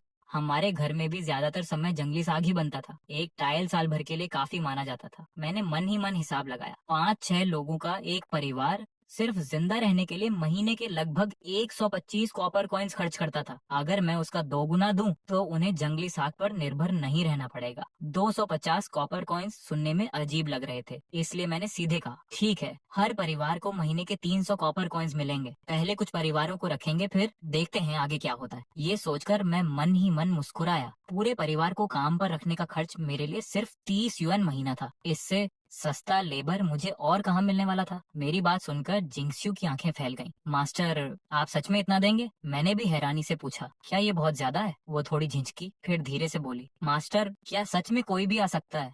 आदमी, औरत, बूढ़े, बच्चे सब? मैंने बिना सोचे जवाब दिया, हाँ बिल्कुल। उसकी आंखें तुरंत चमक उठी। तो क्या मैं अपने माँ पापा को भी बुला सकती हूँ? लेकिन उसके इतना कहते ही जिनी ने तुरंत सख्त आवाज में टोका, जिंगस्यू। वो डरकर तुरंत सिमट गई और सिर झुकाकर बोली, माफ कीजिए मास्टर। मैं मुस्कुराया और जिनी की तरफ देखकर बोला, अपनी छोटी बहन को इतना मत डराओ, मुझे वैसे भी वर्कर्स चाहिए। मुझे इससे फर्क नहीं पड़ता कि वो किसके परिवार से हैं। जिंगस्यू, अगर तुम्हारे माता पिता आना चाहें तो उन्हें ले आना। बाकी लोग भी चाहें तो अपने परिवार को बुला सकते हैं। मेरी बात खत्म होते ही जिंगसियो, जिनवेन और जिंगयुन तीनों की आंखों से आंसू निकल पड़े। अगले ही पल तीनों जोर से घुटनों के बल बैठ गईं और बार बार मुझे माथा टेकने लगी। मैं एक को उठाता तब तक दूसरी फिर झुक जाती। आखिरकार मैं हंसते हुए बोला, बस करो, सब तुरंत खड़ी हो जाओ। अगर अभी नहीं उठी तो फिर मैं तुम्हारे परिवारों को आने ही नहीं दूंगा। ये सुनते ही तीनों फटाफट उठकर खड़ी हो गईं। जब सबका मन थोड़ा शांत हुआ तब जीनी अपनी कुर्सी पर बैठी बैठी गंभीर आवाज में बोली, ध्यान से सुनो, अब तुम सब जाओ परिवार का सरनेम रखती हो। यही तुम्हारा घर है और मास्टर ही तुम्हारा परिवार है। अगर किसी ने अभी जो नियम सुने हैं उन्हें तोड़ा तो मैं उसे और उसके पूरे परिवार को यहाँ से भेज दूंगी। सबको समझ आ गया? वो निर्दयी बनने की कोशिश नहीं कर रही थी, वो सिर्फ पहले से नियम तय कर रही थी ताकि आगे कोई परेशानी न हो। तीनों ने एक साथ सिर हिलाया, जी बड़ी बहन,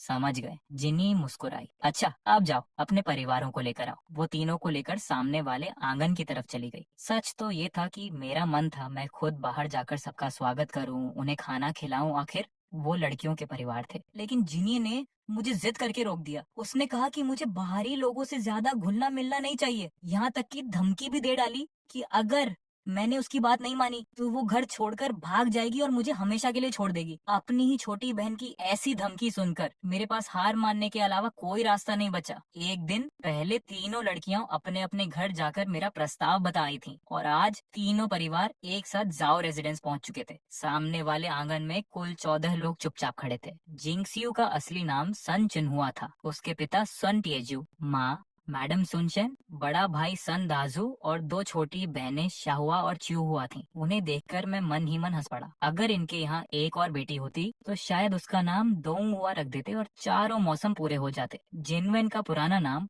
वांग शाओनी था। उसके माता पिता के अलावा 3 छोटे भाई भी थे। वहीं जिंग्युअन, जो पहले लीदाया कहलाती थी, अपने माता पिता और 2 छोटे भाइयों के साथ आई थी। सभी लोग काफी देर से इंतजार कर रहे थे, लेकिन जिस बदनाम आदमी या यूं कहें कि जिस महान उपकारी मास्टर जाओ के बारे में उन्होंने इतना सुना था, वो अभी तक दिखाई नहीं दिए थे। सब सीधे साधे किसान थे, इसीलिए कोई इधर उधर घूमने की हिम्मत नहीं कर रहा था। तभी सामने वाले आंगन और बीच वाले आंगन के बीच का बड़ा दरवाजा धीरे धीरे खुला। सबसे आगे पूरे आत्मविश्वास के साथ जीनी बाहर आई और उसके पीछे बाकी तीनों लड़कियां। चारों ने एक जैसे नए कपड़े पहन रखे थे और उनके चेहरे पर गजब का आत्मविश्वास था। जीनी ने देखा कि तीनों परिवार शांति से इंतजार कर रहे थे और किसी ने कोई परेशानी नहीं की। इससे वो मन ही मन उनसे खुश हुई। वो सबके सामने रुककर साफ आवाज में बोली, सब लोग सुनिए, मेरा नाम जाओ जिन्नी है। मास्टर की तरफ से मैं आप सबका स्वागत करती हूँ। सभी बड़े लोग जल्दी से झुक गए। नमस्ते मिस जिनी। जिनी का रौब देखकर सबके मन में एक ही बात आई। वो सचमुच किसी बड़े घर की हेडमेड जैसी लग रही थी। उसके बोलने का तरीका, खड़े होने का अंदाज, सब कुछ आम लड़कियों से बिल्कुल अलग था। उन्हें तो लगा कि उनकी अपनी बेटियां हों, शायद उसके सामने छोटी मेड से ज्यादा कुछ नहीं होंगी। काश एक दिन उनकी बेटियां भी जिनी जैसी बन जाएं। जिनी ने शांत आवाज में आगे कहा, आप सब जिंगसियू, जिनवेन और जिंगयुआन के परिवार वाले हैं, इसलिए घबराने की जरूरत नहीं है, लेकिन जाओ रेजिडेंस के नियमों का पालन करना होगा। मास्टर कठोर इंसान नहीं है। जब तक आप नियम मानेंगे वो आपके साथ कभी अन्याय नहीं करेंगे। सबने एक साथ सिर हिलाया। हम नियम मानेंगे, जरूर मानेंगे। जीनिए की शालीन बोली सुनकर सबके दिल में उसके लिए और भी सम्मान बढ़ गया। लेकिन किसी को क्या पता था कि ये सारी बातें उसने पिछली रात आधी रात तक मुझसे पूछ पूछ कर तैयार की थी और फिर अकेले बैठकर बार बार उनकी प्रैक्टिस भी की थी। उसने अपना चेहरा गंभीर बनाया और बोली, घर के नियम बहुत ज्यादा नहीं है। पहला नियम, जब तक कोई बुलाए नहीं, कोई भी पीछे वाले आंगन में नहीं जाएगा। अगर कोई काम हो तो बाहर से ही आवाज लगानी होगी। जो इस नियम को तोड़ेगा उससे मैं बिल्कुल नरमी नहीं बरतूंगी। इतना कहते ही उसका चेहरा अचानक सख्त हो गया। 14 लोग इतने डर गए कि किसी की जोर से सांस लेने की भी हिम्मत नहीं हुई। कुछ पल बाद उसका चेहरा फिर सामान्य हो गया। फिलहाल आप सब बीच वाले आंगन में रहेंगे। हर परिवार अभी 2-2 कमरे चुन सकता है। अगर आगे जरूरत पड़ी तो मुझे बता देना। जिंगसियू, जिनवेन और जिंगयुआन, अपने अपने परिवारों को कमरे दिखा दो। जी बड़ी बहन, तीनों ने एक साथ जवाब दिया। इसके बाद जिन्नी शांति से मुड़ी और पीछे वाले आंगन की तरफ वापस चल दी। लेकिन जैसे ही वो सबकी नजरों से ओझल हुई, उसने तुरंत जीभ बाहर निकाली और दोनों गाल थपथपाते हुए फुसफुसाई। मैं तो इतनी घबरा गई थी कि लगा दिल बाहर निकल जाएगा। मैं पीछे वाले आंगन से ये सब चुपचाप देख रहा था। जैसे ही उसने मुझे देखा, मैंने मुस्कुराकर उसे जोरदार थम्स अप दिखाया। मैंने सब देखा। तुम्हारी स्पीच कमाल की थी। सच कहूँ तो तुमने ये मुझसे भी बेहतर संभाला। जिन्हें इस परिवार का भविष्य अब तुम पर टिका है। मेरी बात सुनते ही उसका चेहरा शर्म से लाल हो गया। उसने सिर झुका लिया और धीरे से बुदबुदाई, मास्टर कृपया मेरा मजाक मत उड़ाइए। उधर सामने वाले आंगन में जिन्नी के जाते ही सबने राहत की सांस ली। कुछ छोटे बच्चे इधर उधर दौड़ने लगे, लेकिन उनके माता पिता ने तुरंत उन्हें पकड़ लिया। भले ही जिनी चली गई थी, लेकिन बाकी तीनों लड़कियां तो वहीं खड़ी थीं। उन्हें अपनी बेटियों पर भरोसा था, लेकिन कौन जाने बाकी दोनों का स्वभाव कैसा हो। वो कोई जोखिम नहीं लेना चाहते थे। तभी हर लड़की अपने अपने परिवार के पास पहुंची। जिनवेन की माँ मुस्कुराते हुए बोली, शाओनी, हमें कौन से कमरे में रहना है? लेकिन अपना पुराना नाम सुनते ही जिनवेन के चेहरे पर हल्की शिकन आ गई। उसने धीरे से कहा, माँ अब मुझे शाओनी मत बुलाइए, मुझे जिनवेन कहिए। उसकी माँ तुरंत बोली, ये कैसी बातें कर रही हो? मैंने तुम्हें सारी जिंदगी शाओनी ही कहा है। लेकिन बात पूरी होने से पहले ही उसके पति ने धीरे से उसका हाथ पकड़ लिया। हमारी बेटी की बात मान लो। जिनवेन कितना सुंदर नाम है, दूसरों के सामने उसका मजाक मत बनाओ। मैडम वांग ने जबरदस्ती मुस्कुराने की कोशिश की, लेकिन उसकी आंखों में गहरा दुख साफ दिखाई दे रहा था। वो सब समझ चुकी थी। वांग शाओनी नाम की उनकी बेटी तो उस दिन बिक चुकी थी। आज उनके सामने जो लड़की खड़ी थी वो गरीब किसान की बेटी नहीं बल्कि जाओ परिवार की जाओ जिनवेन थी। भले ही जिनवेन अपने पुराने परिवार को याद रखती थी और उनकी मदद करना चाहती थी, लेकिन अब दोनों के बीच एक नई सीमा बन चुकी थी जिसका सम्मान करना ही होगा। ये सोचकर मैडम वांग के चेहरे पर बस एक कड़वी मुस्कान रह गई। मैडम वांग के चेहरे पर एक हल्की लगभग विनती करती हुई मुस्कान उभरी। उन्होंने धीरे से कहा, तो फिर हमें तुम्हें तकलीफ देनी पड़ेगी जिनवेन, जरा हमें हमारे कमरे तक पहुंचा दो। माँ की आवाज में आई झिझक और दूरी महसूस करते ही जिनवेन के दिल में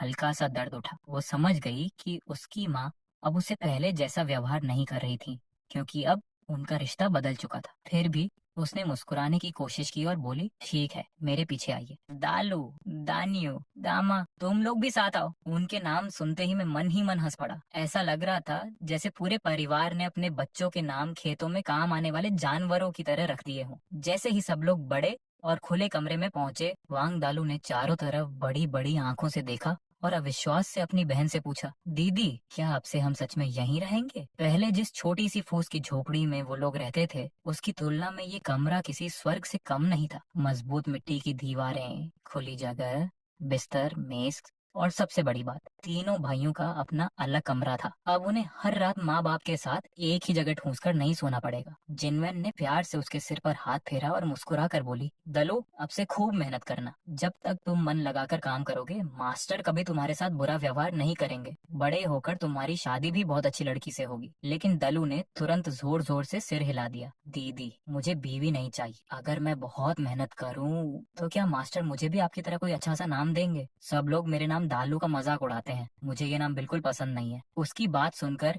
जिनवेन हंसे बिना नहीं रह सकी। ठीक है, खूब मेहनत करना। सही समय आने पर मैं मास्टर से तुम्हारे लिए भी अच्छा नाम रखने की बात करूंगी। ये सुनते ही उसके दोनों छोटे भाई भी दौड़ते हुए आ गए। हमें भी नया नाम चाहिए, दोनों एक साथ चिल्लाए। वो इतने उत्साहित थे कि गलती से ये कहना भूल गए कि उन्हें बीवी नहीं चाहिए बल्कि सिर्फ नया नाम चाहिए। उनकी मासूमियत देखकर कमरे में मौजूद सभी लोग हंस पड़े। उस सुबह तीनों परिवार अपना पूरा सामान लेकर यहाँ पहुँचे थे, लेकिन गरीब किसान परिवारों के पास होता ही क्या था? थोड़ी बहुत टूटी चीजें, कुछ बर्तन और कपड़े। दोपहर होने से पहले ही सब लोग अपने अपने कमरों में पूरी तरह बस चुके थे। बीच वाले आंगन में दो बड़ी मेजें लगा दी गईं। मैं मुख्य मेज के सबसे ऊपर बैठा था, जबकि चारों लड़कियां लगातार रसोई और मेज के बीच आ जा रही थी। खाने में कुल 4 तरह की सब्जियां थीं, जिनमें से 2 में सचमुच मांस के पतले टुकड़े भी पड़े थे। साथ में सफेद चावल और गेहूं के भाप में बने नरम बन भी थे। मुख्य मेज पर एक तरफ चारों लड़कियां बैठी थीं और दूसरी तरफ तीनों पिता। हालांकि सब एक ही मेज पर बैठे थे, लेकिन हर किसी का खाना अलग अलग परोसा गया था। इतने दिनों तक मेरे साथ रहने के बाद लड़कियां अब साफ सफाई की इतनी आदी हो चुकी थीं कि उन्हें एक ही प्लेट में सबका गंदे चॉपस्टिक्स डालकर खाना बिल्कुल अच्छा नहीं लगता था। इसका मतलब ये नहीं था कि वो अपने पिता को नीचा समझती थीं। बस सालों की गरीबी और गंदगी के बाद उनके अंदर सफाई की आदत बैठ चुकी थी। दूसरी मेज पर 11 लोग जैसे तैसे बैठे हुए थे। जिन्हें मेरे पास खड़ी मुस्कुराते हुए बोली, आज मास्टर ने आप सबको हमारे नए घर की पहली दावत में बुलाया है, इसलिए कोई शर्म मत कीजिए। जितना मन करे उतना खाइए, बस छोटे बच्चों का ध्यान रखिए, कहीं वो ज्यादा खाकर बीमार ना पड़ जाए। उनके सामने रखा खाना देखकर सबके गले अपने आप सूख गए। ऐसा खाना तो उन्हें नए साल पर भी मुश्किल से देखने को मिलता था। कुछ छोटे बच्चों ने तो सीधे हाथ बढ़ा दिए, लेकिन उनकी माओ ने तुरंत चॉपस्टिक्स से उनके हाथों पर हल्की सी चपत लगा दी। जिनी मुस्कुराकर बोली, बस देखते ही रहेंगे या खाना भी शुरू करेंगे? उसके चॉपस्टिक्स उठाते ही बाकी सभी ने भी खाना शुरू कर दिया। एक माँ अपने बेटे की कटोरी में खाना डालते हुए डांट रही थी, धीरे खा, पिछले जन्म में भूखा भूत था क्या? अपनी बहन की इज्जत मत उतरवा। लेकिन दूसरी मेज का हाल तो और भी मजेदार था। वहाँ पूरा युद्ध चल रहा था। इतनी सारी चीजें देखकर छोटे बच्चे खुद पर काबू ही नहीं रख पा रहे थे। मांस, सफेद चावल और गेहूं के बन, ये सब उनके लिए किसी सपने जैसा था। मामे चाहे जितना उनके हाथों पर मारती रही, वो पहले मुंह में खाना ठूंसते रहे और बात की चिंता बाद में करते रहे। खाना खत्म होने और मेज साफ होने के बाद जीनी ने हल्का सा हाथ उठाया। तुरंत जिंगसियू आगे आई और मेज पर 3 छोटी कपड़े की थैलियां रख दी। जीनी ने सबकी तरफ देखते हुए कहा, मास्टर जानते हैं कि इस समय आप सबकी आर्थिक हालत अच्छी नहीं है, इसलिए उन्होंने पहले से ही आपकी सैलरी का कुछ हिस्सा एडवांस देने का फैसला किया है। हर परिवार को 500 कॉपर कॉइन्स मिलेंगे। अगर किसी चीज की जरूरत हो तो इसी पैसे से खरीद लेना। तीनों पिता उन थैलियों को देखकर बिल्कुल स्तब्ध रह गए। उनकी सांसें तक भारी हो गईं। 500 कॉपर कॉइन्स, इतनी रकम देखने के लिए उन्हें पूरा साल मेहनत करनी पड़ती थी और सारी फसल बेचनी पड़ती थी, लेकिन आज वही पैसे उनकी आंखों के सामने रखे थे। जिन्नी ने आगे कहा, ये सिर्फ एडवांस है, आगे चलकर आपकी सैलरी में से धीरे धीरे काट लिया जाएगा। सैलरी के बारे में मास्टर और मैंने पहले ही फैसला कर लिया है। अब से आप सब वर्कर्स होंगे। बड़े आदमी को रोज 10 कॉपर कॉइन्स मिलेंगे, औरतों को 7। बड़े बच्चे भी काम कर सकते हैं और उनकी उम्र के हिसाब से पैसे मिलेंगे। ये सैलरी हमेशा एक जैसी नहीं रहेगी। जो अच्छा काम करेगा उसकी सैलरी कभी भी बढ़ सकती है। हर 10 दिन में पेमेंट होगी। अगर किसी को कोई सवाल हो तो मुझसे पूछ सकता है, नहीं तो अब आप लोग जा सकते हैं। काम कल सुबह से शुरू होगा। तीनों आदमी एक दूसरे का चेहरा देखने लगे। उनके लिए ये रकम किसी सपने जैसी थी। सिर्फ एक आदमी की साल भर की कमाई 3 टेल्स से भी ज्यादा हो रही थी। पत्नी की अलग 2.5 टेल्स। बच्चों की कमाई जोड़ो तो 5 टेल्स से ऊपर। इतने पैसे तो 8-10 मुंह जमीन वाले किसान भी हर साल नहीं कमा पाते थे। तभी एक आदमी ने तुरंत हाथ उठा दिया। मिस जीनी, मेरा एक सवाल है, पूछिए। वो उत्साह से बोला, हमें आराम नहीं चाहिए। मेरा पूरा परिवार आज दोपहर से ही काम शुरू कर सकता है। ये जिंगयुआन के पिता थे। इस सैलरी के लिए वो अपने बेटों दालू, दानियू और यहाँ तक कि 4 साल के छोटे डामा से भी काम करवाने को तैयार थे। जिन्नी की नजर उस छोटे से बच्चे पर गई जो अभी भी मुंह में बन ठूंस रहा था और उसकी माँ बार बार उसे धीरे खाने के लिए मार रही थी। कुछ पल सोचने के बाद उसने सिर हिलाया। ठीक है, इसे भी एक कॉपर कॉइन रोज मिलेगा। उसकी बात सुनकर मैं मन ही मन मुस्कुराया। पहले मैंने सोचा था कि हर परिवार को बस 10 कॉपर कॉइन्स रोज दे दूं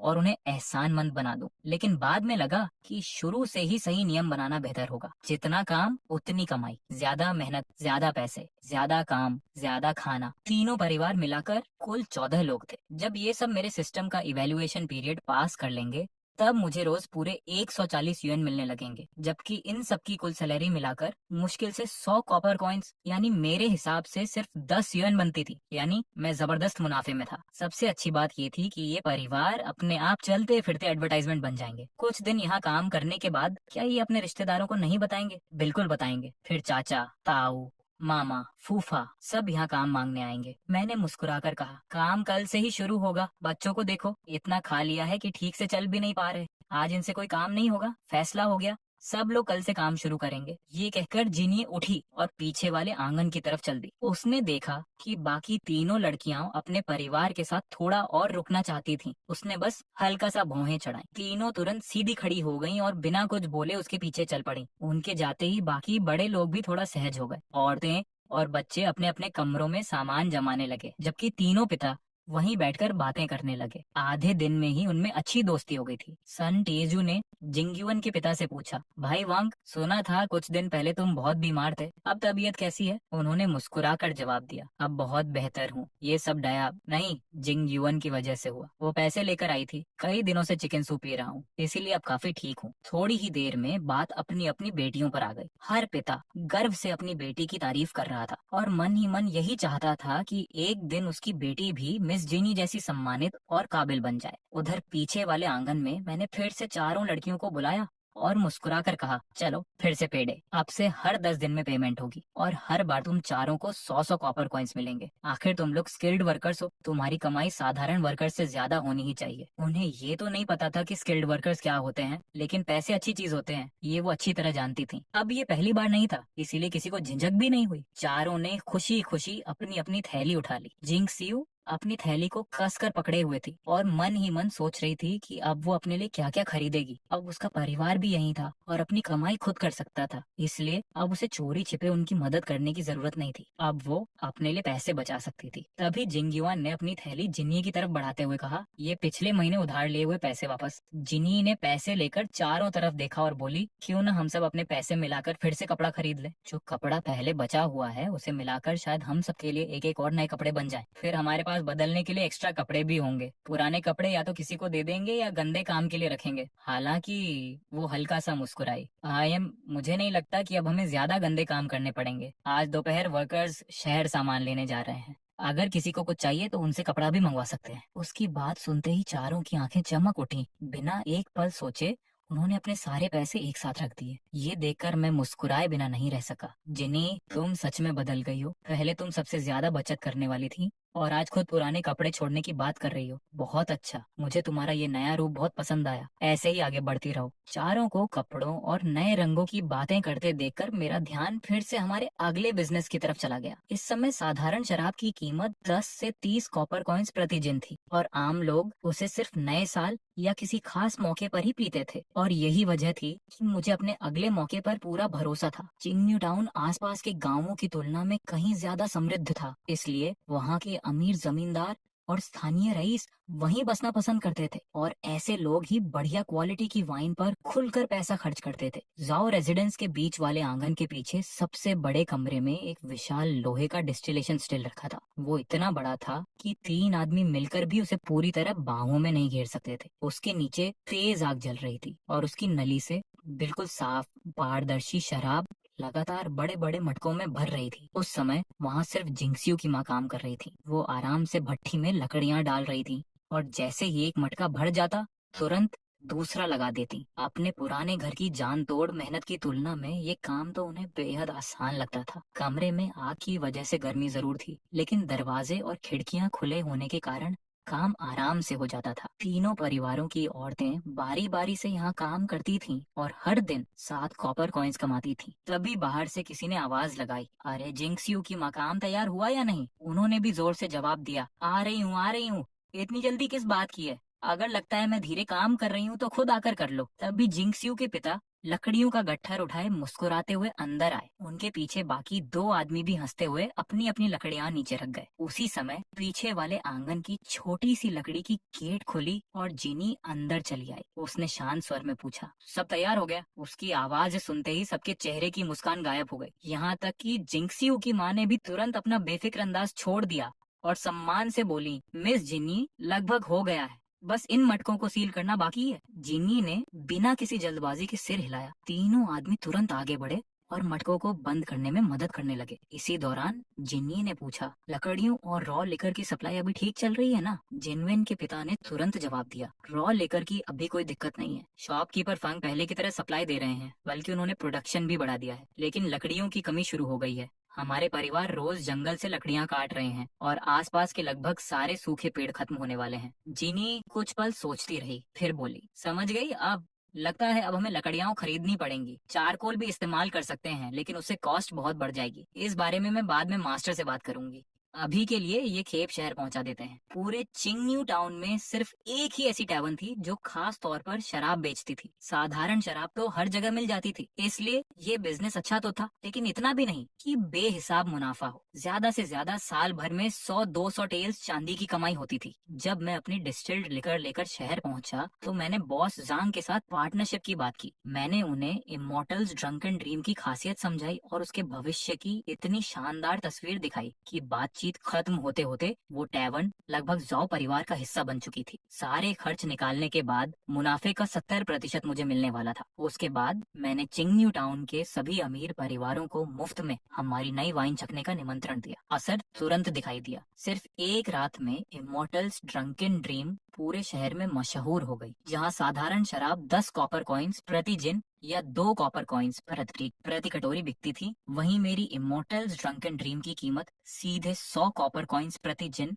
और 20 कॉपर कॉइन्स प्रति कटोरी रखी गई। उसका नारा भी बड़ा शानदार था, इसे पीने के बाद तो अमर देवता भी नशे में झूम जाए। उसके बाजार में आते ही 1000 प्याले पीकर भी नशा न होना जैसी कहावत लगभग बेकार हो गई। एक जिन इमोर्टल्स ड्रंकन ड्रीम बनाने के लिए 3 जिन साधारण शराब लगती थी। ऊपर से लकड़ी, ढुलाई और बाकी खर्च जोड़ने के बाद उसकी प्रोडक्शन कॉस्ट लगभग 50 कॉपर कॉइन्स पहुंच जाती थी। मेरी नजर में प्रॉफिट मार्जिन कोई बहुत खास नहीं था, लेकिन इस समय पैसे से ज्यादा जरूरी उसकी रेपुटेशन थी। शुरुआत में कम कमाई होना बिल्कुल स्वीकार था। जब एक बार हमारा नाम दूर दूर तक फैल जाएगा तब 100 कॉपर कॉइन्स प्रति जिन तो पुरानी बात हो जाएगी। अगर कभी इसे इंपीरियल कैपिटल में बेचा तो एक टैल चांदी प्रति जिन से कम कीमत रखना ही शर्म की बात लगेगी। शराब से भरी एक घोड़ा गाड़ी धीरे धीरे शहर की तरफ बढ़ रही थी। गाड़ी पर एक छोटी सी चौकी रखी थी जिस पर जिनी बड़ी शालीनता से बैठी अपनी नोटबुक खोलकर पिछले दिन मुझसे सीखे हुए पाठ दोहरा रही थी। सन, वंग और ली परिवार से एक एक आदमी गाड़ी को संभाल रहा था, जबकि बाकी 2 पीछे पीछे पैदल चल रहे थे। जैसे ही गाड़ी चिंगन्यू टाउन की मुख्य सड़क पर पहुंची, वो एक बड़ी टैवर्न के सामने रुक गई। मोटे से बॉस जंग तुरंत बाहर आए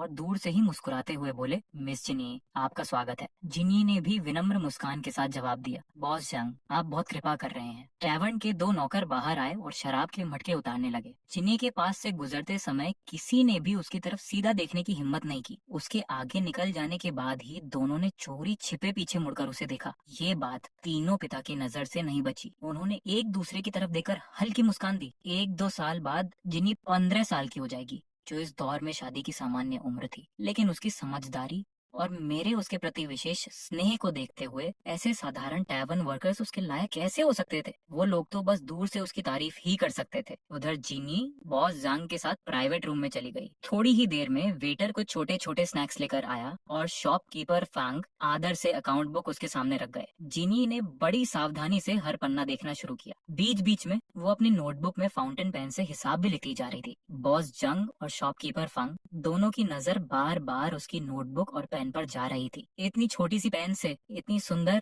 और साफ लिखावट निकलती थी कि वो दोनों मन ही मन हैरान थे। बॉस जंग के बच्चे पढ़ाई करते थे, इसलिए उन्होंने एक बार जिनी से पूछा भी था कि ये नोटबुक और पेन कितने के आते हैं। जिनी बस मुस्कुराकर बोली थी, ये बहुत महंगी और बेहद दुर्लभ चीजें हैं। मास्टर इन्हें लाने के लिए बहुत दूर गए थे और बहुत मेहनत करनी पड़ी थी। हमारे पास इतने भी नहीं है कि बेच सकें। सच कहूँ तो अगर मैं नोटबुक्स और फाउंटेन पेन्स बेचने लगता तो शायद चावल बेचने से कहीं ज्यादा पैसा कमा सकता था, लेकिन उसका जोखिम भी उतना ही बड़ा था। अब भी खुद को बेवजह लोगों की नजर में लाने की जरूरत नहीं थी। धीरे धीरे समय आने पर सब होगा। शराब का बिजनेस शुरू होने के बाद मैंने चावल बेचना भी बंद कर दिया था। वैसे भी चिंगन्यू टाउन में चावल की कीमत में पहले ही 20 कॉपर कॉइन्स प्रति जिन से नीचे ला चुका था और रिफाइंड ग्रेन की खपत इतनी नहीं थी कि उसे बेचते रहना फायदेमंद होता। हिसाब देखते देखते अचानक जिन्नी की भौं हल्की सी सिकुड़ गई। उसने कहा, शॉपकीपर फैंग, यहाँ एक छोटी सी गड़बड़ी है, कृपया इस एंट्री को फिर से देखिए। शॉपकीपर फैंग ने तुरंत लेजर उठाया और तेजी से एबेकस चलाने लगे। कुछ देर बाद उन्होंने कड़वी मुस्कान के साथ कहा, मिस जीनी की नजर सचमुच कमाल की है। आपने बिल्कुल सही पकड़ा, मुझसे गलती हो गई थी। उन्होंने बिना किसी बहाने के अपनी गलती मान ली। पहली बार जब जिन्नी हिसाब देखने आई थी तब शॉपकीपर फैंग ने मन ही मन उसे बिल्कुल हल्के में लिया था। उन्हें लगा था कि 13 साल की लड़की भला उस आदमी की गलती कैसे पकड़ सकती है जिसने आधी जिंदगी हिसाब किताब में बिताई हो। उन्हें तो यहाँ तक भरोसा था कि अगर वो चाहें तो आराम से खाते में हेरफेर भी कर सकते हैं और जिन्नी को पता भी नहीं चलेगा। लेकिन हकीकत ने उन्हें जोरदार तमाचा मारा। सिर्फ अपनी नोटबुक, पेन और हिसाब की मदद से जिनी ने एक एक छोटी गलती पकड़ ली। हालांकि वो सब छोटी गलतियां थी, क्योंकि बड़ी गलती तो पहले ही पकड़ ली जाती। उसी दिन के बाद से शॉपकीपर फैंग उसके इतने प्रभावित हो गए कि अगर जिनी सिर्फ 13 साल की न होती तो शायद वो उसके सामने घुटनों पर बैठकर उसे अपना गुरु बनाने की विनती कर देते। सारे हिसाब पूरे होने के बाद जिनी मुस्कुराई और बोली, शॉपकीपर फैंग, एक और बात है, इस समय इमोर्टल्स ड्रंकन ड्रीम की डिमांड हमारी सप्लाई से ज्यादा हो गई है। प्रोडक्शन सीमित है, इसलिए अब हमारे पास इसकी कीमत बढ़ाने के अलावा कोई रास्ता नहीं है। बॉस जंग ने चौंक कर पूछा, कितनी बढ़ाएंगे? जिनी मुस्कुराई। उसके दोनों प्यारे से छोटे दांत दिखाई दिए। उसने अपनी 2 पतली उंगलियां उठाई और बोली, अब रिटेल प्राइस 200 कॉपर कॉइन्स प्रतिदिन होगी और टैवर्न के लिए होलसेल प्राइस भी 100 कॉपर कॉइन्स बढ़ जाएगी। बॉस जंग ने जोर से सांस खींची। दोगुनी? ये तो सीधी सीधी लूट है। उस समय हम रोज लगभग 100 जिन शराब बना रहे थे। 200 कॉपर कॉइन्स प्रति जिन के हिसाब से रोज की बिक्री 20 टेल्स चांदी तक पहुंच जाती थी। हालांकि वो पूरा पैसा मेरा नहीं था। टैवर्न को पहले 10 टेल्स देकर शराब खरीदनी पड़ती थी। अच्छी बात ये थी कि साधारण शराब की बिक्री से उसके ज्यादातर खर्च निकल जाते थे। बाकी बचे मुनाफे का 30% बॉस जंग को मिलता था, यानी रोज लगभग 3 टेल्स। इसके अलावा उनकी अपनी डिस्टिलरी भी थी, जहाँ से रोज 300 जिन साधारण शराब 8 कॉपर कॉइन्स प्रति जिन के हिसाब से आती थी। खर्च निकालने के बाद उसमें उनका असली प्रॉफिट रोज लगभग आधा टेल ही बचता था। लेकिन पूरे साल का हिसाब लगाया जाए तो सिर्फ रॉ लिकर बेचकर ही उन्हें 100 टेल्स से ज्यादा मिल जाते थे। ऊपर से टैवर्न के हिस्से का मुनाफा जोड़ दिया जाए तो उनकी सालाना कमाई 1000 टेल्स से भी ऊपर पहुंच चुकी थी। पहले जहां वो साल भर में मुश्किल से 180 टेल्स कमाते थे, अब उनकी आमदनी लगभग 10 गुना बढ़ चुकी थी। लेकिन इंसान की चाहत कभी खत्म नहीं होती। बॉस जंग ने झिझकते हुए मुस्कुराकर कहा, मिस जिने, अब जब इमोर्टल्स ड्रंकन ड्रीम की कीमत बढ़ रही है तो क्या रॉ लिकर की खरीद कीमत के बारे में भी थोड़ा बात हो सकती है? जिन्नी के चेहरे से प्रोफेशनल मुस्कान धीरे धीरे गायब हो गई। अगले ही पल वो पहले से भी ज्यादा चमकदार मुस्कान के साथ बोली, बॉस जंग, कितना अजीब संयोग है। मैं भी आपसे इसी बारे में बात करने वाली थी। कुछ दिन पहले एक आदमी हमारे जाओ रेजिडेंस आया था। वो पास में अपनी डिस्टिलरी बनाना चाहता था और हमसे कह रहा था कि वो आपको छोड़कर हमें इससे भी सस्ती रॉ लिकर देगा। उससे मेरी काफी दिलचस्प बातचीत हुई थी। ये सुनते ही बॉस जंग का चेहरा एकदम बदल गया। उन्होंने घबराकर दोनों हाथ हिलाए। मिस जिनी, आपने गलत समझ लिया। मेरा मतलब कीमत कम करने से नहीं था। मैं सिर्फ ये कहना चाहता था कि प्रोडक्शन बढ़ने के बावजूद मैं होलसेल प्राइस और कम नहीं कर सकता। आखिर मुझे भी अपने वर्कर्स की सैलरी देनी होती है। जिनी ने मासूमियत से पलकें झपकाई, फिर हल्की मुस्कान के साथ बोली, तो फिर लगता है मैंने आपको गलत समझ लिया। बॉस जंग तुरंत बनावटी हंसी हंसते हुए सिर झुका गए। नहीं नहीं, गलती मेरी थी, मैं ठीक से समझा नहीं पाया, इसलिए मिस जीनी को गलतफहमी हो गई। कुछ और जरूरी बातें तय करने के बाद जीनी ने चांदी के सिक्के इकट्ठा किए, टैवर्न से बाहर निकली और घोड़ा गाड़ी में बैठकर शहर भर से जरूरी सामान खरीदने लगी। सब काम खत्म होने के बाद वो वापस जाओ रेजिडेंस लौटी। जैसे ही उसने घर के अंदर कदम रखा, बाहर लोगों के सामने रहने वाला उसका शांत और गरिमामय चेहरा गायब हो गया। उसकी जगह फिर वही चंचल और प्यारी सी लड़की लौट आई। उसने हल्का सा मुंह फुलाकर शिकायत की, मास्टर, बॉस जंग हमारी शराब से इतना पैसा कमा रहे हैं, फिर भी उनका लालच खत्म ही नहीं होता। मुझे लगता है अब उन्हें बिजनेस से बाहर कर देने का समय आ गया है। मैं आराम से मुस्कुराया और बोला, ये सब फैसले तुम खुद लिया करो, मैं तो बस बैठकर तुम्हारे हर फैसले पर ताली बजाऊंगा। ये सुनकर जीनी खुशी से मुस्कुराई। फिर उसने अपनी नोटबुक खोली और बोली, मास्टर, इस समय हम रोज 900 जिन लेकर भेज रहे हैं। टैवर्न को बेचने से सीधे 10 टाइल्स चांदी मिलते हैं और टैवर्न उसे बेचकर फिर 10 टाइल्स और कमाता है। प्रॉफिट की तुलना में हमारे ऑपरेटिंग कॉस्ट लगभग कुछ भी नहीं है। टैवर्न में बॉस जंग की साधारण लिकर भी बिकती है। उसका प्रॉफिट ज्यादा नहीं है, लेकिन उसी से टैवर्न का ज्यादातर खर्च निकल जाता है। बाकी प्रॉफिट में से हमें 70% मिलता है, यानी सीधे 7 टाइल्स। हमारा सबसे बड़ा खर्च रॉ लेकर खरीदने में होता है। आगे चलकर फायरवुड भी खरीदनी पड़ेगी, लेकिन कुल खर्च 3 टेल्स से ज्यादा नहीं जाएगा। यानी हम हर दिन 14 टेल्स से भी ज्यादा चांदी कमा रहे हैं। पूरे साल का हिसाब लगाया जाए तो लगभग 5000 टेल्स। जैसे ही उसने आखिरी संख्या बोली, वो खुद भी कुछ पल के लिए चुप रह गई। 5000 टेल्स एक साल में? उसने अविश्वास से बुदबुदाया। अगर कोई खेती करके इतना कमाना चाहे तो शायद उसे हजारों नहीं बल्कि दसियों हजार एम उपजाऊ जमीन चाहिए होगी। बाकी तीनों लड़कियां भी खुशी से उछल पड़ी। जिनवेन हमेशा की तरह बेवकूफी भरी मुस्कान के साथ बोली, तो अब हम जो चाहें वो खा सकते हैं ना? बड़ी बड़ी मछलियाँ, roast meat, roast chicken, roast goose. उसके चेहरे को देखकर ही समझ आ रहा था कि उसके दिमाग में फिर वही सपना चल रहा है, जहाँ वो स्वादिष्ट खाने से भरी अनगिनत मेजों के बीच बैठी है। कुछ पल के लिए चीनी भी उस कल्पना में खो गई, लेकिन अगले ही क्षण उसने खुद को संभाल लिया। उसने गंभीर स्वर में कहा, थोड़ा सपना देखना ठीक है, लेकिन याद रखो, अमीरी का दिखावा नहीं करना चाहिए। हम नहीं चाहते कि कोई हमारी दौलत पर नजर डाले। फिर उसने मेरी तरफ देखा और बोली, मास्टर, अब मुझे रॉ लिकर का बिजनेस बॉस जांग के हाथ में छोड़ना बिल्कुल सुरक्षित नहीं लगता। मुझे लगता है हमें अपनी खुद की डिस्टिलरी बनानी चाहिए। प्रॉफिट शायद थोड़ा कम होगा, लेकिन मन को शांति रहेगी। मैंने हिसाब लगाया है, अगर हम रोज 500 जिन रॉ लिकर बनाने वाली डिस्टिलरी बनाए तो लगभग 12 वर्कर्स की जरूरत पड़ेगी। वर्कर्स चाहिए, ये शब्द सुनते ही मेरी आंखें चमक उठी। सिर्फ 12? ज्यादा लोग क्यों नहीं रखते, ताकि किसी को बहुत मेहनत न करनी पड़े? हमारे पास पैसों की कोई कमी नहीं है। जिन्नी ने थोड़ा सोचा, फिर सिर हिलाया, तो फिर 20 लोग रखते हैं, यानी 10 परिवार, 10 आदमी और 10 औरतें, इतना काफी रहेगा। मैं हंस पड़ा। बहुत बढ़िया, जितनी जल्दी हो सके शुरू कर दो। बॉस जांग को भी पता चलना चाहिए कि किसी दृढ़ निश्चयी लड़की को हल्के में लेने का क्या नतीजा होता है। मेरी बात सुनकर जिनी का चेहरा हल्का सा लाल हो गया। मास्टर, इसके बाद चारों लड़कियां तुरंत प्लानिंग में लग गईं। डिस्टिलरी कहाँ बनेगी, कितनी बड़ी होगी, कौन कौन सी बिल्डिंग मटेरियल चाहिए, ब्रूइंग इक्विपमेंट क्या होगा, कितने बड़े फर्मेंटेशन बैरल्स बनाने होंगे। एक एक बात पर विस्तार से चर्चा होने लगी। आखिर में जिनी ने सुझाव दिया, असल में क्यों ना हम बॉस जांग की पूरी डिस्टिलरी ही खरीद लें।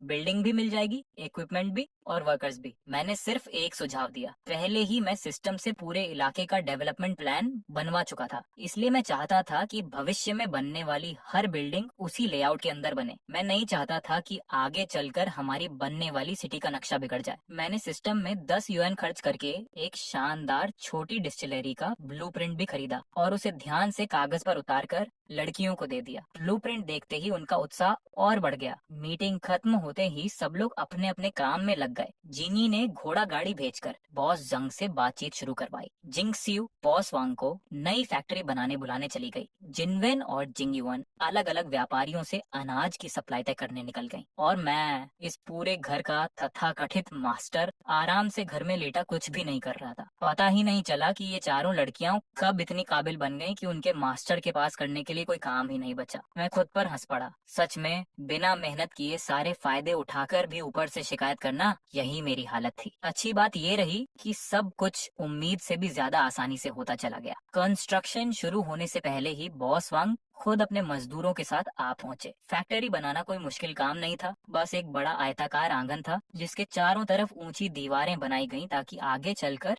कोई चोर अंदर न घुस सके। अंदर मिट्टी की दीवारों से अलग अलग काम की जगह बांट दी गई। अनाज और शराब के मटके रखने वाले गोदामों पर अभी सिर्फ साधारण छतें बनाई गईं। वर्कर्स के रहने के कमरे बनाने में थोड़ी ज्यादा मेहनत लगी, लेकिन वहाँ भी हमने जाओ रेजिडेंस वाला ही तरीका अपनाया। सिर्फ 7-8 दिनों में पूरी फैक्ट्री तैयार हो गई। उधर बॉस जंग ने भी आंसू भरी आंखों से अपनी छोटी डिस्टिलरी हमें बेचने का फैसला कर लिया, ताकि टैवर्न के साथ उनकी सबसे कीमती पार्टनरशिप बची रहे। वैसे भी उनके पास कोई दूसरा रास्ता नहीं था। हमारी अपनी डिस्टिलरी शुरू होते ही उनकी पुरानी डिस्टिलरी की कोई कीमत नहीं बचती। उनकी साधारण लिकर सिर्फ चेंगन्यू टाउन के आसपास ही बिक सकती थी, और उसका ज्यादातर हिस्सा तो हम पहले ही रॉ मटेरियल के रूप में खरीद रहे थे। इमोर्टल्स ड्रंकन ड्रीम जैसी दीवानगी अब किसी को उनकी शराब के लिए नहीं थी। वैसे चेंगन्यू टाउन अकेले रोज 100 जिन इमोर्टल्स ड्रंकन ड्रीम कभी नहीं पी सकता था, लेकिन मेरी मार्केटिंग स्ट्रेटेजी पूरी तरह सफल रही। चारों तरफ अफवाह फैल गई कि हमारी शराब में कोई रहस्यमय गुप्त सामग्री मिलाई जाती है, और अगर कभी इसकी प्रोडक्शन रुक गई तो फिर ये शराब हमेशा के लिए गायब हो जाएगी। बस फिर क्या था, अमीर लोग एक जिन खरीदकर पीने की बजाय 10-10 जिन खरीदकर घर में जमा करने लगे। कीमत दोगुनी होने के बाद भी बिक्री और तेज हो गई। लोगों को लगने लगा कि ये शराब सिर्फ पीने की चीज नहीं बल्कि एक इन्वेस्टमेंट है। यहाँ तक कि जो लोग कभी शराब नहीं पीते थे वो भी खरीदने दौड़ पड़े। बाजार हमेशा से ऐसा ही अजीब रहा है। कुछ समय पहले तक मेरे पूरे घर में सिर्फ 19 लोग थे। सिस्टम से मुझे रोज 190 यूएन की सब्सिडी मिलती थी, यानी लगभग 1900 कॉपर कॉइन्स या लगभग 2 टेल्स चांदी। लेकिन अब सिर्फ लिकर बिजनेस ही रोज 10 टेल से ज्यादा कमा रहा था। इसलिए मैंने सब्सिडी के पैसे छूना भी बंद कर दिया और उन्हें बस जमा होने दिया। नई डिस्टिलरी में बॉस जांग के पुराने वर्कर्स वाले कई परिवार हमारे साथ आ गए। जिनी ने आसपास के गांवों से भी कई गरीब परिवारों को भर्ती किया। देखते ही देखते हमारे साथ 10 नए परिवार और जुड़ गए। बच्चों समेत अब हमारी कुल पॉपुलेशन 53 लोगों तक पहुंच चुकी थी। जैसे ही उनका प्रोबेशन पीरियड पूरा होगा, सिस्टम से मिलने वाली मेरी रोजस की सब्सिडी सीधे 720 यूएन हो जाएगी, यानी इस दुनिया में आने से पहले जो सैलरी मुझे मिलती थी उससे भी ज्यादा। एक दिन मैंने जिनी से कहा, मुझे अब भी लगता है कि आम लोगों की असली ताकत खेती में होती है। ज्यादा से ज्यादा लोगों को लाओ और बंजर जमीन को खेती लायक बनाओ। हमें जितना हो सके उतना अनाज उगाना है। वो समझ नहीं पा रही थी कि जब हम रोज इतना पैसा कमा रहे हैं तब भी मैं खेती पर इतना जोर क्यों दे रहा हूँ। लेकिन हमेशा की तरह उसने मुझ पर बिना सवाल किए भरोसा किया। ठीक है मास्टर, मैं और लोगों को भर्ती करूंगी और ज्यादा जमीन तैयार करवाऊंगी। मैंने संतुष्ट होकर सिर हिलाया। अब जब हम अमीर हो गए हैं तो हमारी कुछ जिम्मेदारियां भी हैं। आम लोग बहुत मुश्किल में जी रहे हैं। सिर्फ जवान आदमियों को मत रखना। अगर कोई बूढ़ा, बच्चा, विधवा, मंक, नन या कोई अपंग भी काम करना चाहता हो तो उसे भी रख लेना। जब तक वो मेहनत करना चाहता है, मैं चाहता हूँ कि उसके पास पेट भर खाने लायक खाना जरूर हो। इसे सोशल रिस्पॉन्सिबिलिटी कहते हैं, समझी? जिनी ने बेबस होकर मुस्कुरा दिया। जी मास्टर, मैं समझ गई। मैं मन ही मन मुस्कुराया। सच तो ये था कि मुझे इससे कोई फर्क नहीं पड़ता था कि वो कौन है, बस वो जिंदा इंसान होना चाहिए। क्योंकि हर नया इंसान मतलब सिस्टम से रोज के 10 यूएन। और कुछ ही दिनों में पूरे चिंगन्यू टाउन में तरह तरह की बातें फैलने लगी। सुना तुमने, कुछ महीने पहले जो बदमाश यहाँ आया था उसने फिर नया तमाशा शुरू कर दिया। कौन सा बदमाश? हमारे शहर में वैसे भी ज्यादा नहीं है। और कौन? वही सबसे बड़ा मास्टर जाओ, वही अनाज बेचने वाला। इमोर्टल्स ड्रंकन ड्रीम बेचने के अलावा अब क्या कर दिया उसने? लगता है उसका दिमाग खराब हो गया है। थोड़े से पैसे क्या कमा लिए, खुद को बहुत बड़ा आदमी समझने लगा। सुना है हर जगह लोगों को बुलाकर बंजर जमीन साफ करवा रहा है, और अगर मन लगाकर काम करो तो रोज 10 कॉपर कॉइन्स देता है। रोज 10 कॉपर कॉइन्स यानी हर 3 महीने में लगभग 1 टैल चांदी। मुझे तो यकीन नहीं होता। मुझे भी नहीं। सामने वाला जोर से हंस पड़ा। लेकिन बेवकूफों की कमी थोड़ी है, यकीन करने वाले तो लाइन लगाकर पहुंच रहे हैं।